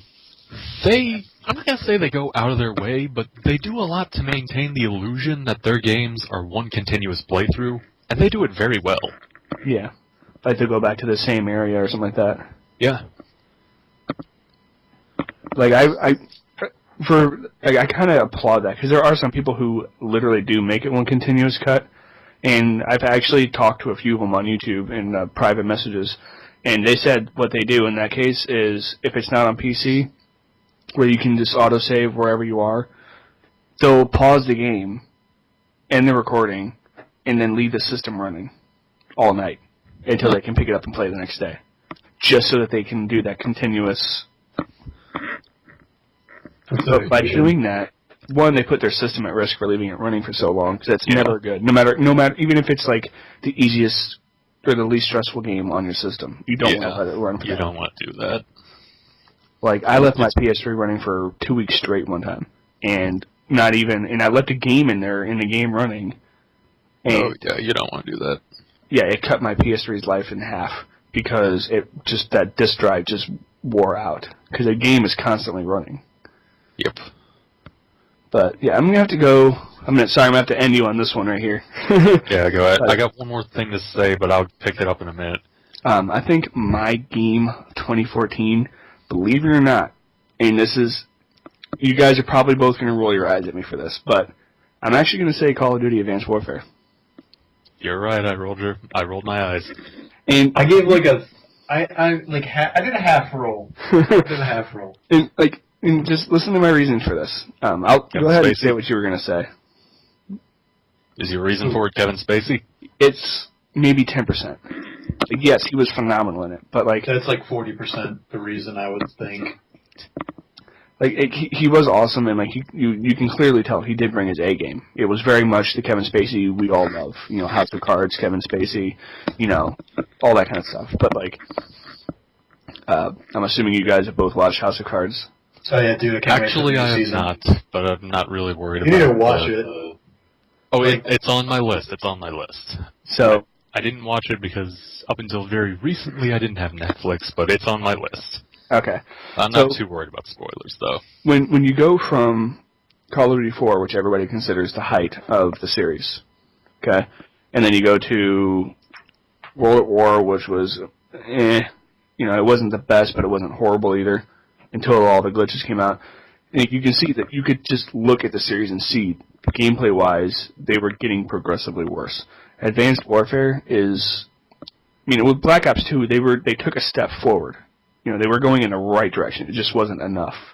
But with Advanced Warfare, in my opinion, again, this is totally my opinion. You guys are okay to disagree with me on this. Yeah. They took a much larger step in the right direction. And for me, it's a sign that they're changing. They know that they've been stagnant for too long. They've upgraded the graphics. Ghost was just the lowest of the low. The worst Call of Duty ever.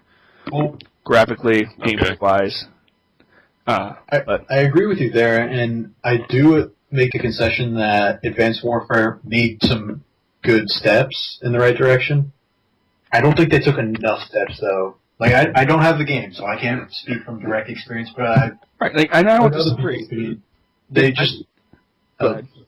I was going to say, like, I know they've added in, like, the exosuits, and that really opens it up. Like, you can climb up walls and everything. I just heard they didn't even come close to doing what they could have done with it. Right, and I think part of that is... Okay, hey, just gonna jump in real quick. I'm needed elsewhere for a minute. Go ahead, but don't start the core discussion without me. You go ahead about Call of Duty. I know I'm not gonna have much to add to this. Yeah, that's fine. Yeah. But Worst comes to worst, we can go back to Dragon Age. To what? To Dragon Age. Dragon Age, sure. Well, again, I don't disagree with you that they could have done more. And my first 10 minutes, I'm like, okay, this is just like Titanfall. But the more I played and the more I spent time in it, it's got easily 30 times the amount of content. And there's a lot of verticality now, which for me makes the multiplayer matches 10 times more intense. Like, you don't have to just look around corners. You got to look up. Like you're afraid someone's just going to drop down on you. Yeah, like you can double jump and then you can press the melee button, and you'll kind of like the almost like a Hulk smash in a way. You just drop down and you just like this area of effect, and if you get pretty close to them, you're going to kill that person. And again, they got rid of the melee lock on, so your guy doesn't just shift his aim right to the center. You jump forward a little bit, but nowhere near as much. They addressed a lot of the concerns that I had for the series. And again, they could have done more, but I think they were mostly trying to be safe.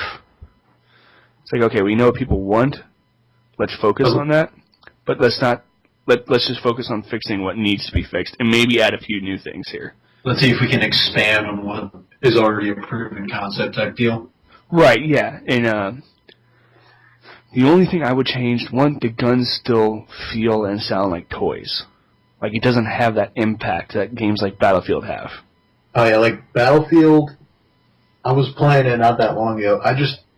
It feels like an actual Battlefield. Mm-hmm. And I really wish that Call of Duty would just take the hint about vehicles. Just like, I know kill streaks are fun and rewarding when you get them, but there's nothing more impressive than like a game of Battlefield 4 when you're running through the map, and then you just see like 2 tanks driven by people on your team start sweeping ahead of you, clearing the map, and then a jet flown by the enemy team comes in and wipes them out. You just feel like the scope of it is just so much more than what like the small. Even though they're both great games, you feel the scope is so much smaller in Call of Duty. Well, it's funny you say that because I mean, how well do you guys know your Call of Duty history, like of the series? I've never played Call of Duty, and I doubt I'd say Modern Warfare. I'd say that's around like when I first got interested in it. Okay, well, like Call of Duty, the very original one on PC, was actually my very first online game. The first time I ever played online with other players. So, obviously, Medal of Honor. It was the last good Medal of Honor game. I'll pull it up while I'm talking. So basically, they felt it was too tactical in the sense of, like, okay, I'm this lone army of one guy who's like super trained and all this other stuff. So they said, we want to make it more about the scope in general. Right? Like, you're one guy participating in this huge world-changing event. And again, Call of Duty did shift, right? And it seems it's like what you're saying. Battlefield really seems to kind of embrace that. Like, you're just one guy doing his own, what he can, but really this is huge, like, event going on. And believe it or not, Advanced Warfare kind of gives you that sense. Like, all of the maps are war-torn, so you feel like, this fight's been going on for a while. What was I going to say? There's obviously the different technology, so you can feel like, okay, I am an army of one, but I'm still vulnerable. I'm still going to get my ass kicked if I don't stop and think how to use this clever, How to fight as a team type deal. Right, like if I stick with other players on my team, we steamroll the opposite team. No matter how much of a fight they put up, we end up winning. If, there's past Call of Duties, you didn't have to do that. Everyone could go off, do their own thing, and then it's up in the air at this point. But it's really just the individual skill of a few players on one team determine the match, usually. Right, yeah, like, for example, the game I was talking about, Medal of Honor Allied Assault.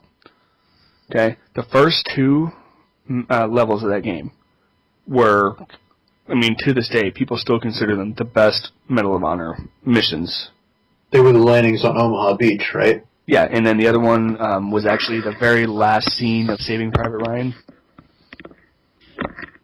Oh, when they're holding the town? Yeah. It was literally a splitting image of that scene. of that sequence.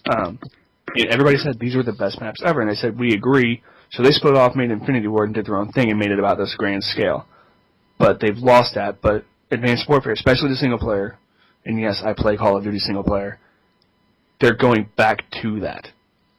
See, that's what I enjoy that most of all, even in RPGs and especially in shooters, when you feel sort of like a cog in just like a giant machine of like your side's fight. Mm-hmm. But say in Battlefield, when it's just like you and your squad in like a 64-player deathmatch, and then you just see like 10, 15 enemy players just all streaking to you at your objective. If you manage to hold that, and you just kind of see your team start to sweep forward, you just feel like you pretty much won the battle. Like it's just a great feeling. That smile creeps on your face. Like we just, we just fucking handed the game to our team. Yeah, it's like we're getting a gold star from the president for this. Yeah. And I agree with that. The vehicle thing you mentioned earlier, World at War actually did have tanks. They did? Yeah, and they were, beyond overpowered. Like I can see that. But I think about it. But they did do things that even Battlefield still hasn't done to this point. Like the sticky bombs. If you threw that at a tank at World at War and you hit the treads and it blew up, that tank couldn't move anymore. It was pretty much just a stationary turret. The other thing that annoys me about Battlefield, you can't shoot the gunner. Oh yeah, that pisses me off usually. Yeah, it's like. It's another thing I wish they would do. They would add animations to like. I just don't like when people like instantly hop in and out of a tank. I would like to see people like open a hatch, crawl out, and then jump to the ground, and then that's when the animation ends. Right, and maybe give the players a little bit of degree of control, so they maybe can like pull out the sidearm, like you can shoot and stuff, but you're going to have your weakest weapon on hand when you do it. You're not going to have your your M249 or whatever. That could be a thing. And I think part of that at the time was like the limitation of the consoles. Yeah. But who knows? We'll see going forward. Okay, so since we've all obviously got those out of the way, let's go ahead and move on to the favorite movies. Hold on. That one last thing I wanted to say about the Legendary Let's Play. Oh, yeah, go ahead. The biggest surprise that I got in the Legendary Let's Play was the end of Skyward Sword. Do you remember that one? When Fi left. I honestly haven't seen a single thing for Skyward Sword. Oh. Well, I'm not going to lie. I played Twilight Princess on my computer. And I'm just going to leave that there before we get sued. In Skyward Sword, you have yet another NPC following you around dispensing sage advice and such. And the thing is, this one isn't even technically alive. It's always just, basically a robot. Not an actual robot, but all the personality of one. Okay. And I only say she because it had a feminine-looking form. Okay. But it's pretty common to call a machine a she anyway, so... Yeah. And, well, that alone could give you a discussion for another day, but anyway. She winds up being the butt of so many jokes during this Let's Play. Some by the D-pad, some by me, and some by other viewers. And then the big surprise isn't that she leaves at the end, but it's how that separation actually managed to kind of get to me. It's like, I actually felt sorry for making fun of a fictional character who, by all means, deserved every single joke I slung at her. So they actually managed to make you feel guilt for... That's what I just said, yeah. That takes some skill, I guess. Yeah, think about it. You can probably count on one hand how many characters you actually felt bad for in a video game. Yeah, and I can count on one finger how many fictional characters, period, I've ever felt bad for because of something I did. Like for me, my number one character, Morden from Mass Effect. Yeah. Don't Don't fucking bring up Morden, man. Too many feels. All them feels right here. So Yeah, that's Okay. pretty much it. okay. Okay. So moving on, favorite movies of 2014 or movies that you saw in 2014? Because I know, honestly, Yeah. I don't follow movies too much. I'm more of a TV show kind of guy. So we'll go ahead and start on those. Favorite Well, movie? Sorry. I have one, but does it matter if like I saw it like January of this year? If it came out in 2014 or you saw it for 2014. Damn. I was gonna say American Sniper, so now I gotta go back. Is that a 2014 film? No, I think it actually just came out like. Yeah, it did. It We came did- out I think a week or two ago. Okay. I saw it this past weekend, but I don't know if that was opening weekend. It's listed as 2014, so it counts. Oh, okay. Oh, Go okay, for it. American Sniper then. What about you, Adiak? Best movie that was actually made in 2014. Well, I've really fallen behind as far as movies go this last year, but I guess if I had to pick one in 2014, oh boy, I guess Grand Budapest Hotel, just because I haven't watched very much. That was funny. I want to see that really bad. Okay, you should, right? Like, I didn't Yeah. expect it to be as raunchy as it did. Like, I went there. With some of the trailers, it looked like they were. Some of the trailers very deceptively looked like they were trying to invoke Monty Python, but they weren't. Not at all. It was a very I watched the. Have you watched the whole thing? Yeah. Or have you?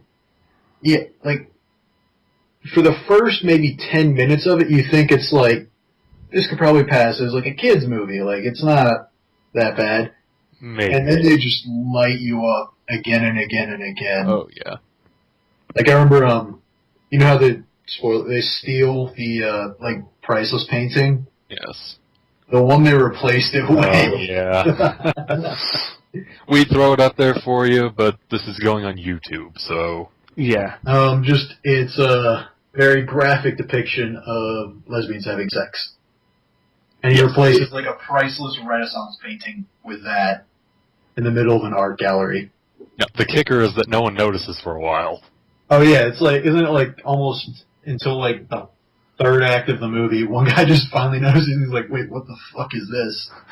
No. The thing is, he doesn't notice until he is told that the painting has been stolen. Oh yeah, that's true. He just And walks. he's in the room, and he just looks up and like, what? And he's not like alone in the room too. There's like 4 or 5 people, and he just starts screaming. I'm like, how'd you not notice? And they're just like, I don't know. Yeah, FYI, there's going to be spoilers in this. Well, that's not really a spoiler. Well, I mean, we may as well put them because Yeah. we're going to get ready to get to the core talk. So Yeah. Oh yeah. Spoiler alert. Yeah, and the look on everyone else's face in that room is like, wait, when did that happen? And just Yeah, I mean, this painting goes missing in late first act, early second act, and no one notices until, like... almost the very end. Yeah. that's.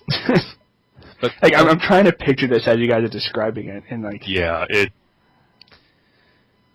There's kind just of so many moments that are like just. yeah. Let's see. There's a guy that gets like strangled to death in a confession booth. Yeah. That sounds like a Pulp Fiction scene. What was it? Huh? No, I'm trying to.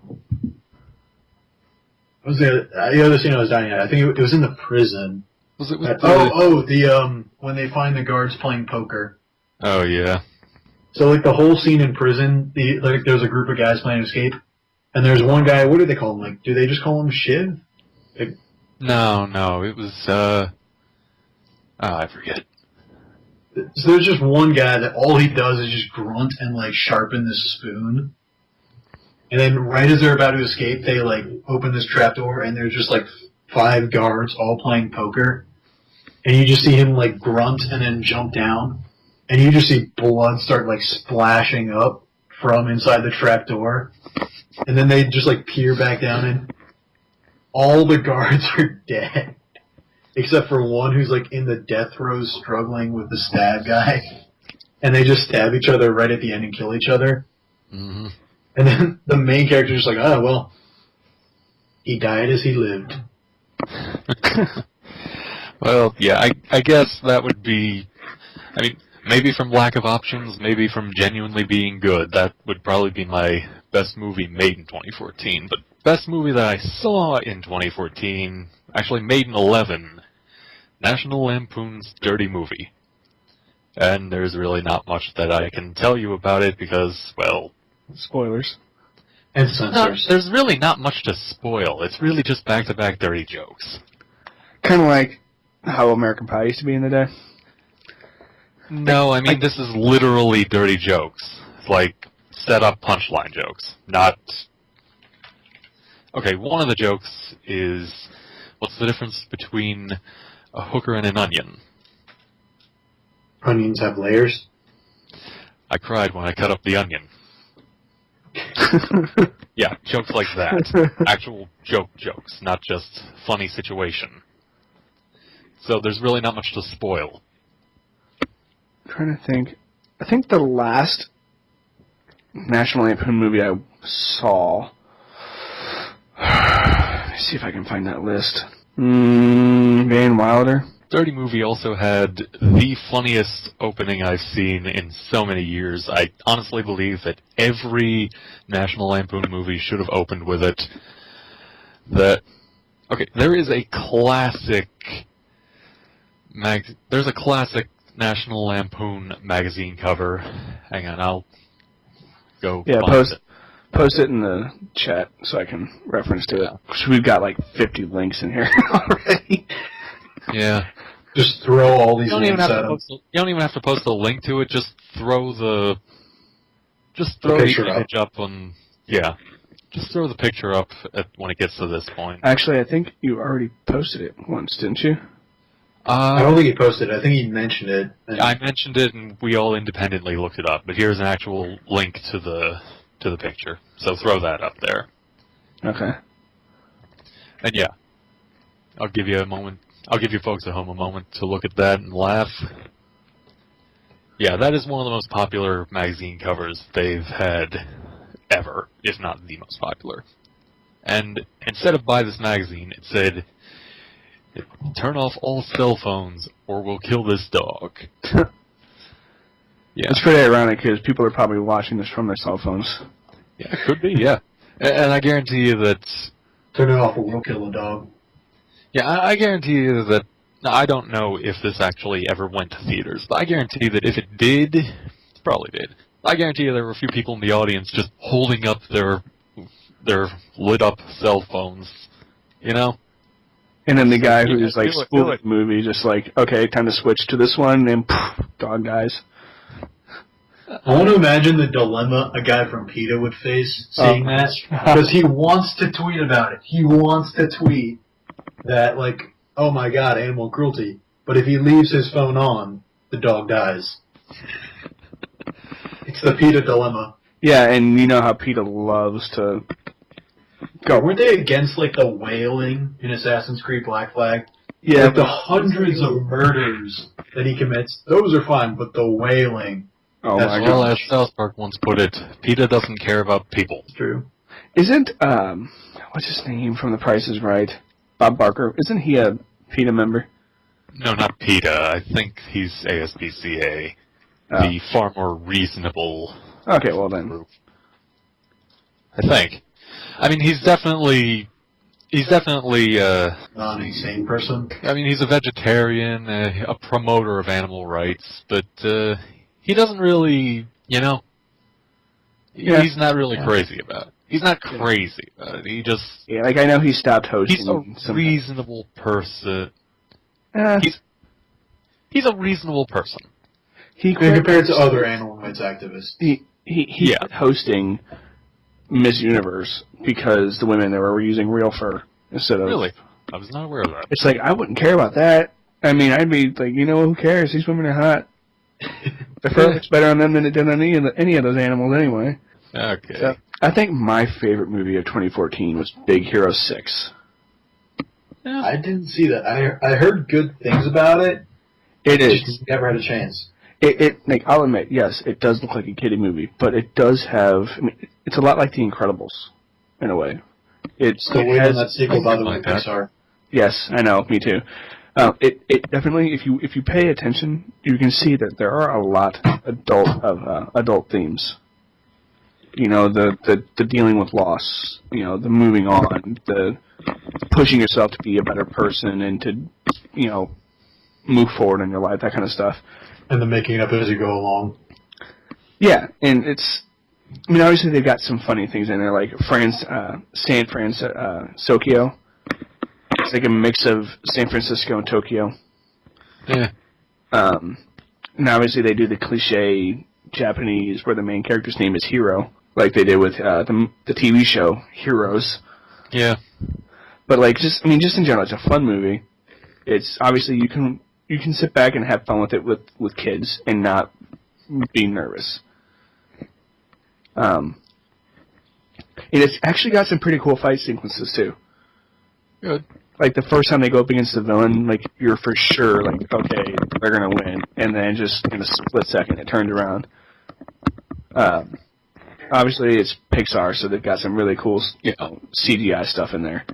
So that for me, that movie stood out compared to. Do you know if they're probably going to be one and done with it, or turn it into a franchise, or what?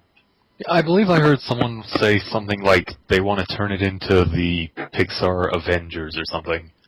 I mean, not literally Avengers, but like. I get the drift. Like turn it into a recurring movie franchise. Well, let me pull this up so I can make sure I'm talking about the right things here. Oops. There were a couple Easter eggs. One, obviously, there's a big Stan Lee kind of Easter egg in there. Let's see. Yeah, Stan Lee had a cameo in A Family Portrait. They had Tangled references, which I actually kind of like that movie too. Call me weird, but they made a reference to a sequel to Bolt. Obviously, the superhero dog. Well, you know what Pixar does in every single one of their movies. Oh yeah, they always hint at the next project. Well, the problem is guessing what the hint is. Yeah, I mean, because some of that stuff is, especially with the new stuff, but even with the sequels, it's stuff you need to have seen it to figure out. Like, yeah, it's like the thing where if you go back and watch it, it's so obvious, but if you're trying to go forward, you just have no clue. Well, that's that thing though. Is like Nemo made a cameo in Monsters Inc. And then Cars made a cameo in Nemo. Mm-hmm. But they've got a lot of references in this movie. They've got Wreck-It Ralph, Chicken Little, The Incredibles are featured multiple times, which a lot of people are saying, oh, they're already working on it. I don't know. They're usually more subtle than that. Yeah, they've got their little for their actual project. Yeah, they've got their action figures basically. I didn't even realize it. I paused the movie. Again, that's a sign of how I saw it. And I went to go to the bathroom, and I just happened to look up at the corner of the scene, and sure enough, there was Elastigirl action figure sitting on his desk. It's like, holy crap, they're working on Incredibles 2. Wait. Classic or red suit? Red suit. If it was her in her classic suit, like the whole it was in the beginning, then I would say maybe they'd be doing the Incredibles sequel. But the red suit, I think, is just a cameo. It might be, but they also have their traditional, A113. Of course. I mean, that's in every single one of their movies. But the fact that they're referencing to Wreck-It Ralph, Bolt, I think Chicken Little, and Incredibles is like what you said. They're shaping it up to be their Avengers type thing. Well, there are enough here. Well, I don't know about stuff like Chicken Little, and I believe I didn't see Bolt, but wasn't Bolt supposed to be like the dog doesn't actually have superpowers? He's just an actor, but he thinks it's real. Yeah. Yeah. But they come up with a clever way to actually turn him into a hero. Ah. And again, the kid, I'll say. So yeah, there are enough hero properties in Pixar that they probably could do an Avengers style thing if they wanted to. Well, and to top it off, that all the heroes in Big Hero 6 are original characters. They were not featured in anything else. Yeah, I know. And the kid is an inventor, too, so they could bring in more new characters, or they could take characters like Bolt, who don't actually have superpowers, and, like, the kid's like, oh, here, I'll give you a suit that, uses static electricity, voila. Plus, I mean, the Incredibles, just the premise is that there are already a bunch of people with superpowers. Most of them have just been forced into hiding. Yeah. So, I mean, if they want to do something that takes place in that universe, easy way to make an Avengers-style thing. Yeah, and maybe okay, they force him into hiding, and the government kind of like, okay, everything's hush-hush, we're going to sweep this under the rug. So maybe this kid, doesn't mention anything about it because he wasn't around. He's just a kid. So he doesn't know about these heroes. Yeah, so they could very easily shoot Spoiler for The Incredibles, by the way, in case you haven't seen that one yet. By the end, you get the feeling that they're not being forced into hiding anymore. Because remember, it was because they got to the point where they were causing more trouble than they were solving. Yeah. Well, the government kind of had to recognize the existence of supervillains again, so yeah, kind of made no sense to keep the superheroes in check if the supervillains are just going to run rampant. Yeah, I mean, you can't have a giant monster attack your New York-esque thing, whatever the hell that city's name was, and then have a bunch of other superheroes come and stop them, and not... You could cover it up, especially since they're pretty explicit about their ability to wipe people's memories, but at that point you think it might just be easier to let the supers come back. But again, at the same time, there's no superpowers in Big Hero 6. None. Unless you count hyperintelligence and eidetic memory as a superpower, which it's not. Eidetic memory is an actual thing. Yeah, but some people consider it a superpower, a superhuman trait. You could absolutely consider it a superhuman trait. Yeah. But, maybe it runs parallel to, or it goes... The film takes place just before the events of The Incredibles. Who knows? That could be a thing, yeah. I mean, they could it's Pixar. If they wanted to make it work, they could. Yeah. It wouldn't be too tough. The other thing, the fact that it takes place would approximately be the other side of the world, and where Incredibles takes place. Yeah. They could alter it so the timeline matches up. So while the superheroes and supervillains are kind of getting revealed in the New York area, Big Hero 6 is taking place around the same time or earlier. Yeah, I can see something like Big Hero 6 happening right before the return of the supers. Yeah, well, especially right at the end. I won't specifically say. I mean, you can... The very end, the very final sequence right before the credit roll, you can guess what they did in your traditional superhero movie. Hey, we're here. The adventure continues. Right. You see them do their thing, basically. I'll just say that without spoiling what actually happens. I'm just gonna guess. Don't even tell me if I'm right. Some new villain shows up out of nowhere, and they suit up and go on. I will actually deny. Oh, that's basically The Incredibles. Well, yeah. Kind of, yeah. Yeah, that's what they did with The Incredibles, and... Oh, no. It wasn't like that then. You see them do their thing. It's kind of like what you would see in a Spider-Man movie. Really? Yeah. I mean, without an actual villain appearing, it's like... It's like... You just notice the costumes help me. They're ready to go. Screw it. I'm being probably too vague, but you see him and Baymax shooting through the sky, and you see the two girls and the other guy just catching up with them and stuff like that as they just move through the city. Oh, that wasn't really a.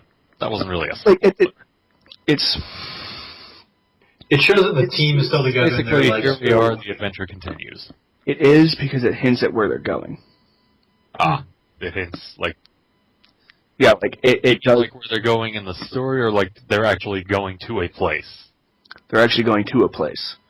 Okay then. That could be a spoiler then. Because Hiro, like, pretty much puts his hand on his helmet like he's listening to a radio chatter.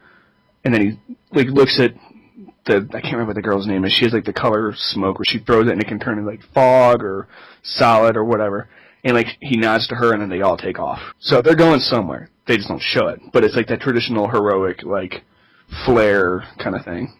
And for me, like, that just sets the stage for the whole movie. It's like, that's what you pay. That's what you go to the movie and pay, to see. Yeah, I get it. So, moving on. The last thing. I actually had to go to the bathroom, so I'm going to introduce this and let you guys do your thing. Actually, real quick, so we'll go ahead with the introduction, but right before you leave. Go ahead. Hello? I'm here. No, I mean, I meant go ahead with the introduction.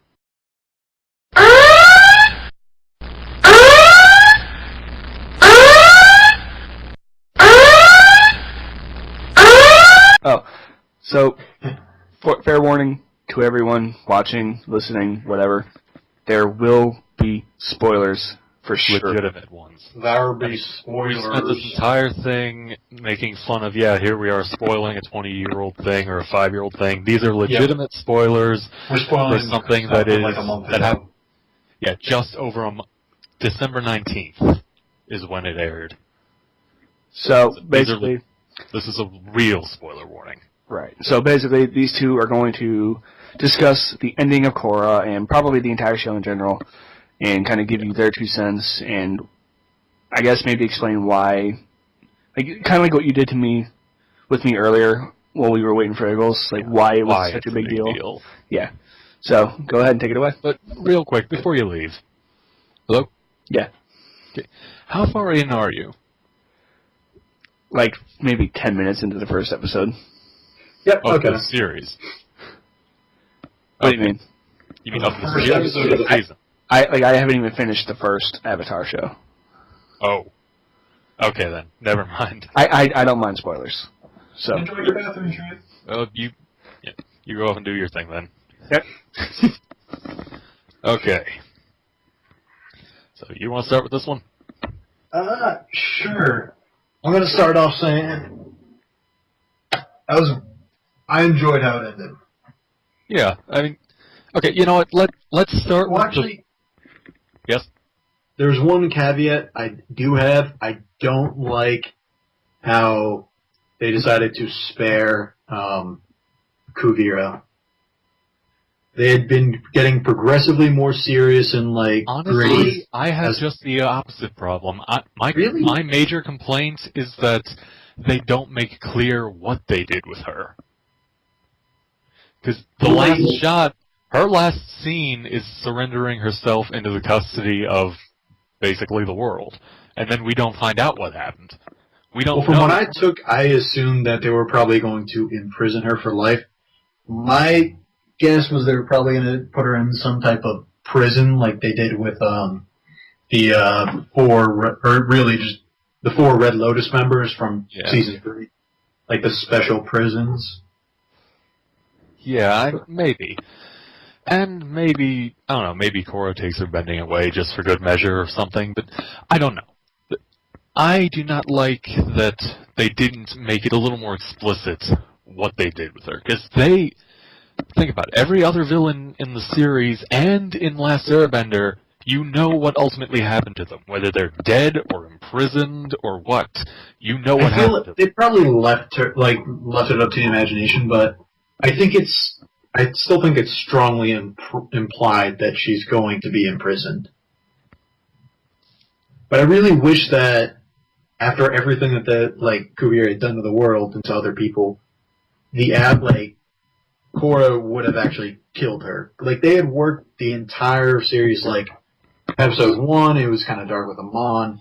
Episode 2, I feel, got, a little lighter. Season 2, it got a little lighter. Season 3, I felt, really brought the tone down. It had the first on-screen death with the Earth Queen getting suffocated to death. Well, Well, technically the first on-screen death was that zoomed-out shot of Amon and Tarlok. True, but that's like all the way in the distance. I mean, it is technically an on-screen death, but it's not like in your face on-screen death. But yeah, that thing with the Earth Queen, that was... You know, part of me is actually kind of surprised they got away with that one. Well, I think it was just because, like, Nick just stopped giving a shit about it. Like, oh yeah, I mean, near the end of it, they were just like, weren't they pushing out like 2 episodes a week? They were no, not quite, but Nickelodeon more or less dicked around Mike and Brian throughout the entire series. They really just did not give a shit. Yeah, like, wasn't there? Well, there wasn't even that much of a gap between the 3rd and the 4th seasons, wasn't it? Like, it was not. A month or 2? If that. And then I remember hearing something halfway through season 4, their like whole budget for the remaining episodes was just like cut. Yeah, I mean, you remember they did that basically a flashback episode? Yeah, the whole like throwaway episode. That was the episode I think after their budget was cut. Yeah, they had to do that to save money to actually do what they wanted with the rest of the series. It's like, and it just irritates me because that's probably the best series that Nickelodeon had at the time, quality-wise. I don't know about rating. Without question. It's the best show they had, and they just don't want to support it, and it just pisses me the hell off because they continue to support shows like... the biggest example is they support like SpongeBob SquarePants. Yeah, that's their prime is long past, and they're just prolonging a series that... If they just ended it, they would have had hundreds of episodes to work with. It's just, there's no need to prolong it instead of this great world and series. When it's irritating. You know what? I wanted to start with this to get out of the way, but I guess we're gonna go to it now. The big one, the thing that everyone who's seen the series and is still watching at this point has been waiting for us to discuss. That final moment and the aftermath. You know, I say, yeah, Korra and Asami. I say we just get that out of the way now, and then we talk about all the other stuff in the show that's, whether it's bugged us or our reactions or what have you. What do you think? Okay, that sounds good. Okay, so, in case you missed it and are not afraid of spoilers, because seriously, spoilers, people. If you haven't done it. Yeah, just in case you didn't hear us the first 5 times. But, yeah, Korra and Asami, they are officially together now. It's canon. They did as close as they could to being... They were as explicit as they could be on the actual show, but they actually confirmed it via a few blog posts a few days later. Korra Asami is canon. How do you think Mako feels turning not one, but 2 girls gay? Yeah, I swear, it's just... My main complaint is that they didn't leave loose ends as much as they needed one episode. They left it unfinished. Yeah, they needed one more episode to just wrap up everything, get people's reactions, solidify what happened with Kuvira, stuff like that. Yeah, just like an episode to like another like 2 years later, and then Mako's police chief or something like you just see the end result of everything, and not just like there was the whole chaotic aftermath of the surrender and everything, and then they're going in the spirit world, and you have no idea. Yeah, I know. It's just, and honestly, there's one thing that bugs me, not about the show, but about the fan base. The fan base, well, okay, before it was officially confirmed, the fan base was pretty much split between, oh my god, yay, they're in love, and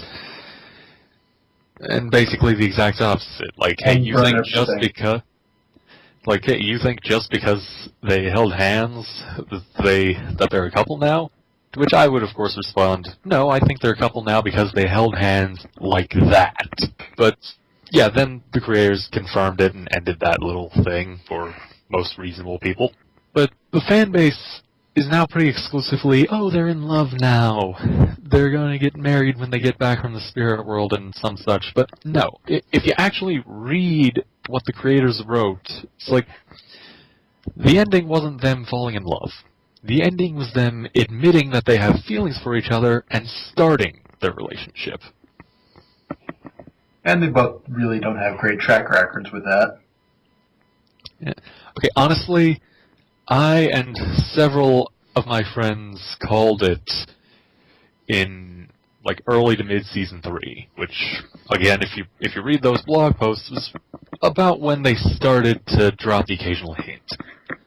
I didn't see it in season 3. I saw it near the beginning of season 4 is when I saw it. I did not see it at all during season 3. With Korra writing pretty much exclusively to Asami. Yeah, that was kind of the first big takeaway. Honestly, the first time... Now, I always believed that they had better chemistry, at least as friends, than... At the very least, better chemistry than Korra ever had romantically with Mako. That just felt forced. Even the creators admit that it felt forced. I always felt that they had a better friendship going than Korra ever had a relationship with Mako, and I honestly believed that Mako and Asami could have worked, but the first could have worked. Could have been the operative word. Yes. Could. But the first time I ever looked at those two and thought, you know, they would actually make a good couple. I mean, there's two kinds of shipping. There's serious shipping, where you think, you genuinely believe it could happen, and then there's crack shipping, which is like Tenzin and Mako. It's like, you know it's not going to happen, and you're just goofing around, you know? Before that point, Korra and Asami was one of my goof-around crack ships, because I am a heterosexual male. For sure. Pretty much everyone listening to this, too, will be heterosexual male. Maybe. But anyway... Or, well, a good portion of it. A good portion of BotC is heterosexual male. Yeah. But anyway... I apologize if you're not. I'm just saying, strictly for the group that we're making this. We used to have a gay guy, and we had a couple women at one point, but I don't think we do anymore. Oh. Well, anyway... When did you get back? Like 20 minutes ago. I'm playing Monster Hunter 4 demo on my 3DS. Yeah, you only went to take a piss. Rye's just right there. Yeah, that's just me. Yeah, but anyway, the first time I ever looked at them and really, really thought that they could potentially be a couple, not just messing around, was when Asami was giving Korra driving lessons. You remember that scene? Yeah, no. Can't say. Just how easy they found talking to each other, especially in comparison to how either of them, by then, interacted with Mako. That was the first time I ever looked at those two and thought, yeah, they could make an actual couple. I can see it. Yeah. Now, the other thing that everyone's getting on is, well, yeah, they're not gay, they're bisexual. But the other thing that everyone is getting on is, yeah, well, why is this a big deal? You know? But the thing is, people treat... I mean, for this show, and these creators, and this franchise, maybe it's not a big deal. It is, you could say, just the next logical step, and they took it. But keep in mind, it's Nickelodeon. This show, I feel like this show had to share a network with friggin' SpongeBob. I feel like one of their motivating factors for actually like just having a bisexual protagonist was that like the series is ending, their funding is being cut, like they know that there's almost no chance of Nickelodeon signing them back for like another. Did you even read those blog posts? I did not. Okay. Well, I'm a little more familiar with Brian's blog posts than I am with Mike's. But The actual reason that those two wound up together in the end is because Brian just genuinely thought it would be a good idea. Oh, well, no, I'm not saying, like, Now, I'm not saying there wasn't a part of it, but they actually talked to Nickelodeon and settled what they could and could not do. This isn't just one last fuck you to the network. They actually sat down and talked with them about it. I still assume many fuck yous were involved, though, when funding Oh, was cut. yes, absolutely. Actually, no, well, like they first started turning it in that direction, dropping little hints here and there. Like, I think it was like right after Harmonic Convergence, or maybe it wasn't until the beginning of the third season. Which was, of course, before they got their budget cut. I think most of the fuck yous were right in there. Yeah. But like I said, they share a network with SpongeBob. That's why it's a big deal. Not because of Mike and Brian and Cora and Aang and all that, but because of Nickelodeon and SpongeBob.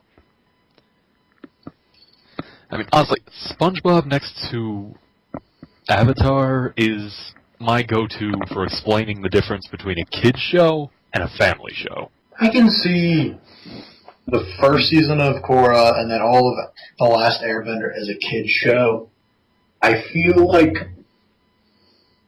Well, definitely I feel like the creators knew their audience. Like, they knew as kids, people watched The Last Airbender, and then they kind of grew up Korra as their audience kind of grew up as well, just so they could try and relate better, which I felt like they did a really good job of. Yeah, they had their show grow up with their audience. What else? Just on an ending, I feel like even though a few people, it would be really awesome to know how they ended up. I'm satisfied for the most part with the ending, and I would like to see them do something more. I don't know if it's going to be possible, though. Not on Nickelodeon, no. Yeah, I mean, and that's the problem, though, because I'm pretty sure Nickelodeon owns the rights to it, too. Not sure. I mean, if you're listening to this, just drop it in the comments on whether or not they have the license. But it's just, I'd watch it if they did. It's just I don't have hope. Like, I don't realistically expect it to happen. I'm hoping for it, not expecting it. It'd be nice. I mean, like we were saying before, they wouldn't even have to go forward. They got a bunch of other avatars that they could make shows about. Give Kyoshi a shot. Or Kuruk. Or really, any random character you create. Yeah, these guys are good at that. But, do you have anything else in particular you want to say about Korra and Asami? Because I think I'm good. I think we've okay. went over most of the major Now points. we can... Okay. We've said our piece on that. If you're just here for that, I guess you can leave now. But if you want to hear our thoughts on the actual show and not just the last 10 seconds, honestly, Hiroshi Sato making a return and ultimately getting himself killed.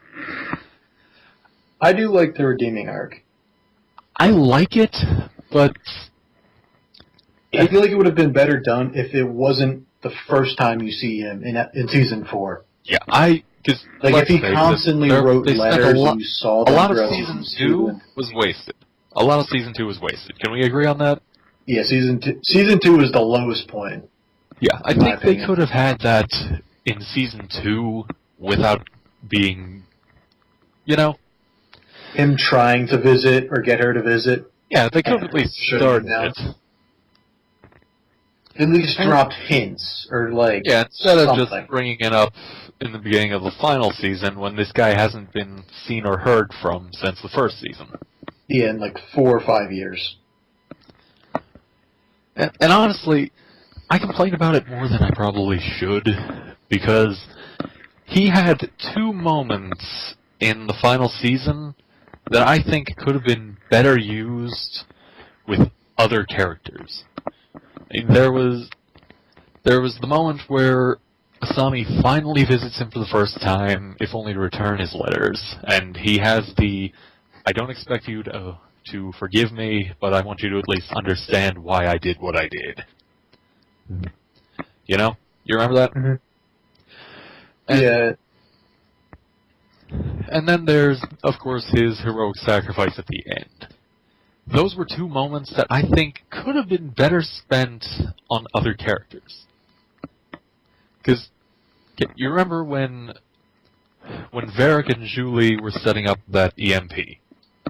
Yes. And Varric started talking about the ostrich. Yeah. Oh, yeah. Mrs. Beaks. And it lasted just long enough to get the point across, too, that he took her for granted. And how that was, of course, going to chain to him taking Julie for granted. I honestly think that the whole heroic sacrifice thing might have been better spent on him. Like he's sitting there drilling through the giant mech, and he launches Julie out of the hummingbird thing, and he finishes his story just as, you know. I do agree that would have been a good scene, but even though his personality changed, I don't think it would have changed to that metric. I still think he's selfish to a degree now, where he thinks of his well-being and those that he cares about deeply. Like, I don't think he's going to sacrifice himself for the greater good. Maybe for for Julie or someone close to him.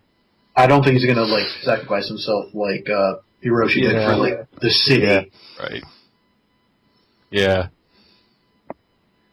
Yeah, I don't know. I guess I just kind of wanted it to happen that way, because up until... the moment Hiroshi showed up on screen, I thought to myself, yeah, he's probably going to die. And hell, the moment... I was fairly certain that he was going to die pretty much the moment he showed up. But I wasn't I didn't know. I didn't know when and how and all that until Varric and Julie had to eject from their hummingbird. And they showed that the ejection was on two separate switches. You know? That's when you got suspicious? No. I was fairly certain. That's when it just got confirmed in your mind? Yeah, I was pretty sure he was going to die well before that, but that was when I knew exactly how he was going to die. You know? Yeah, I can see it. Since they kind of worked that whole sacrifice, up I don't until care what that happens to me. moment, up until that moment, it's not whether he was going to die, but how and when. That moment with Varric and Julie told me when and how. Good point. Now, honestly, I'm probably going to draw a little flack for this one, but the moment where he says to Asami basically that he doesn't expect forgiveness, but he wants her to understand, I think that moment might have been better spent with Kuvira. You know? I don't know. I mean, I feel like in the grand scheme of things, Hiroshi's ideas had more moral ground than Kuvira's did. Because Kuvira was all about uniting and everything like that, but she did do some pretty terrible things. Kuvira's motivations were decidedly more Freudian. Yeah, except... Remember in the end she drops that line about having been abandoned by her parents? Yeah, but that's more... It's definitely personal issues, and Hiroshi was more about... His whole thing with the Equalists, when he joined, was for equality, which is, an understandable goal and desire. Because his wife was killed by Benders and he couldn't do anything to stop them. Yeah. So it definitely puts it into perspective that even though... No, I'm not... I just want to restate, I'm not complaining about either of those moments. They were perfectly good moments, and I liked them. The only reason you can't have both is because all that right in front of each other, it's going to get redundant. I can definitely see that, yeah. There was nothing really wrong with any of those moments. It's just that this is the first Kuvira, I think, was the first main villain who I think could have been redeemed. The first main villain in the franchise, I would say. Because Ozai... Zuko technically was the first main villain of the first episode, and he was redeemed. Yeah, I guess you could call him a main villain, but it's like you could tell that he was going to be the one that gets redeemed. Well, I always thought Kuvira could have been redeemed. I felt personally like the point where she became irredeemable was when, even though she knew, like, I forget the dude's name, like, Batar. what was it? Batar? Batar. Even when she knew that he was, like, in the building and being held hostage, and she chose to fire on it anyway, I felt like that was her moment where she became an irredeemable character. Before that, she could have realized how bad, like, the things that she was doing and pulled Honestly, back.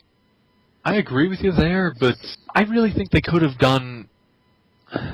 Yeah, I know. The last few minutes probably feels like I want Kuvira to be redeemed, and I'm just making up excuses as I go for it. But they could have given her some type of reaction to what she did there. I'm not saying full-on, oh dear God, what have I done, breaking down into tears, but...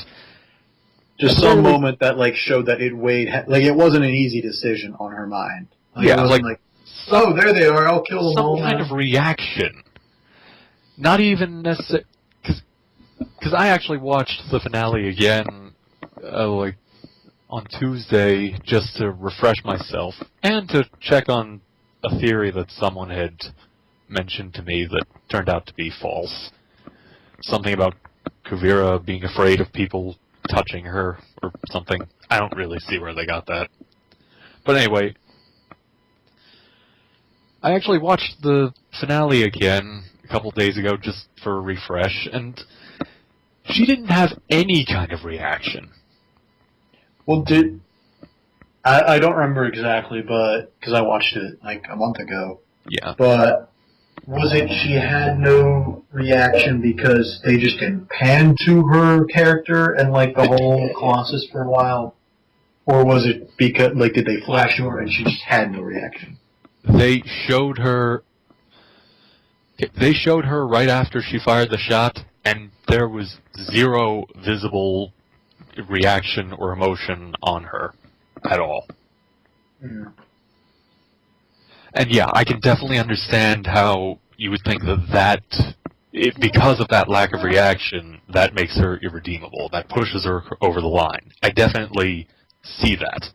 And you know what? I will admit that part of me just wants her to be redeemed, because I mean, you could argue about whether Zuko's a main villain, but you could also argue that his redemption story was in the works pretty much from inception. But, okay, you know what? Just to avoid the argument altogether, we can get back to it later if you really want, but let's just keep it to core villains then. Amon? Not really. Tarlok? You think he could have maybe, but yeah. No, I'm saying Well, just a pattern of prior behavior, because long before he was introduced to the series, he was backstabbing and evil. Yeah. I don't see him maintaining. But honestly, the thing about Unalaq was that ultimately he was right for the wrong reasons. You know? I mean, that whole, there shouldn't be a bridge, humans and spirits should live together in harmony. Well, there's a difference between they should live in harmony and they should rule together, but with me commanding everything with an iron fist. Yeah. And honestly, just as far as his whole unite the humans and spirits plan goes, I look back at that and I think, so what part of that required you to fuse with an evil spirit and destroy half the city? Yeah, well, I think, what was it? I'm trying to remember, I saw one person made a good point about how, like, in every season of Korra, like, the main villain was an ideal taken too far. Whereas, Amon was equality taken too far. Tarlok was harmony taken too far. And then what was it? I'm blanking on season 3's name. Season 3, the main villain guy, the Red Lotus guy, Zahir. Yeah, Zahir. Zahir took liberty too far. For some reason, me too. Of all the main villains in the series, Zahir is always the hardest for me to remember his name for some reason. He was a memorable character, I just can never remember his name.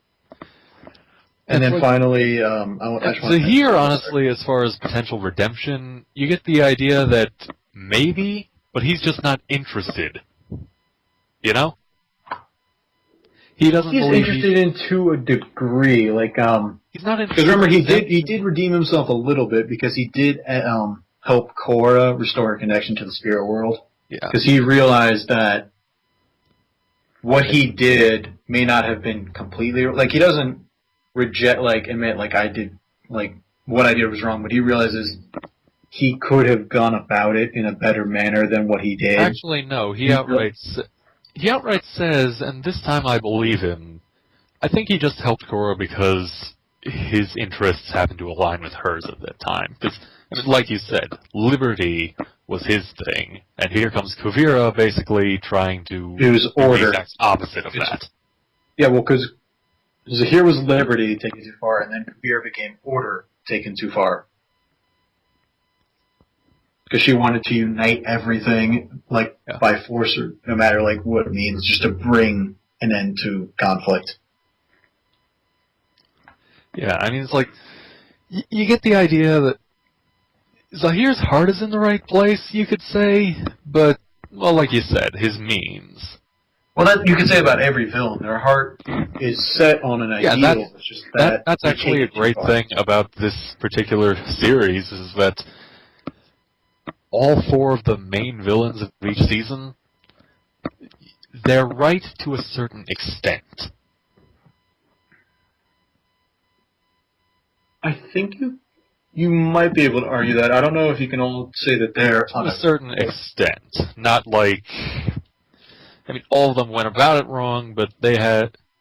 Well, they had decent arguments. In its simplest form, their hearts were in the right place, even if they're like Harlock, the spirits and humans should live in harmony.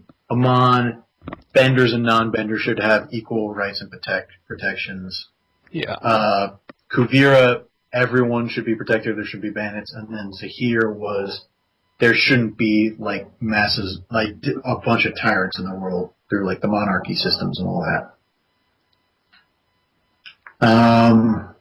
And I feel like that kind of sums up, the series pretty much. The villains, what they've done with it over the years.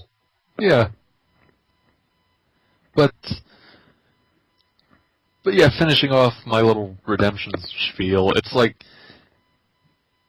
Kuvira is the one in the end who realizes, and I say in time to actually maybe even do something about it, because she surrenders, she says, hey, I'll accept whatever punishment the world sees fit. I just think that if they had another few episodes or another season, I think they could have done it. Maybe I'm just upset that her ultimate fate wasn't really made too clear. For the first time in the series, a main villain, we don't know what happened to them in the end. I mean, it's hinted at, but I'll agree there's not definite confirmation about what happened. Honestly, if we only get one detail as far as Kuvira's ultimate, what they do with her, I'd settle for whether or not she's executed or just imprisoned.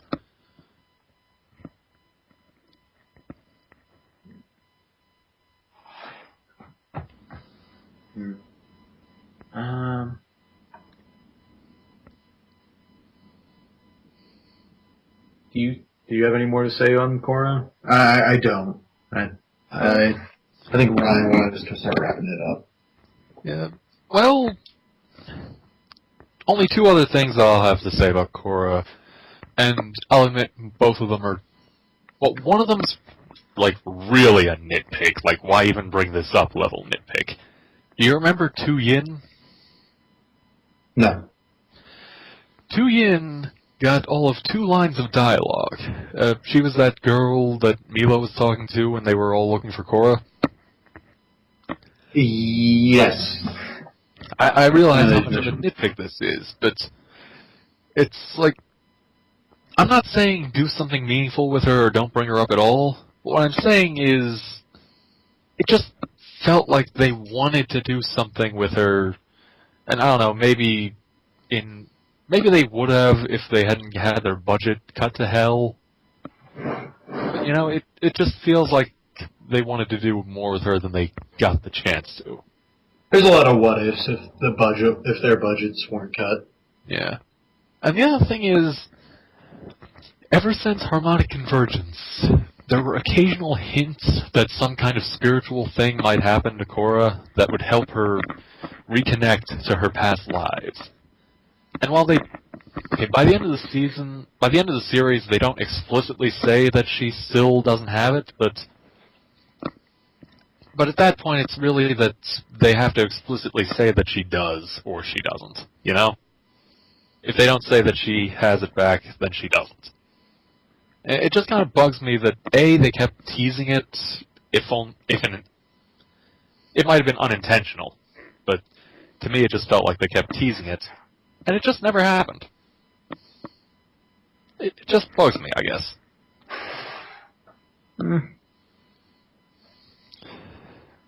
Okay, I guess I'm done then.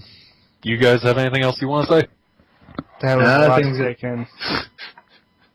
Yeah, I felt kind of bad there. We were kind of just having this long conversation, and Ryan's just sitting there like, eh. That's all right. That was fine. I warned you that I was going to go on a tangent when it came time to talk about Korra. That is true. You warned us. And you guys told me go right ahead. Yeah, I mean, again, I can jump cut if I have to. Have fun editing almost all 4 hours of this. That's gonna be ridiculous. Yeah. So, guys, that wraps up the 5th podcast. Just a sec. Where are you going now? I'm not done. Hang on. I'm looking for a picture that I want you to throw up there. Oh, well. Yeah, just go ahead and drop it in the chat. I'm going to wrap this up here.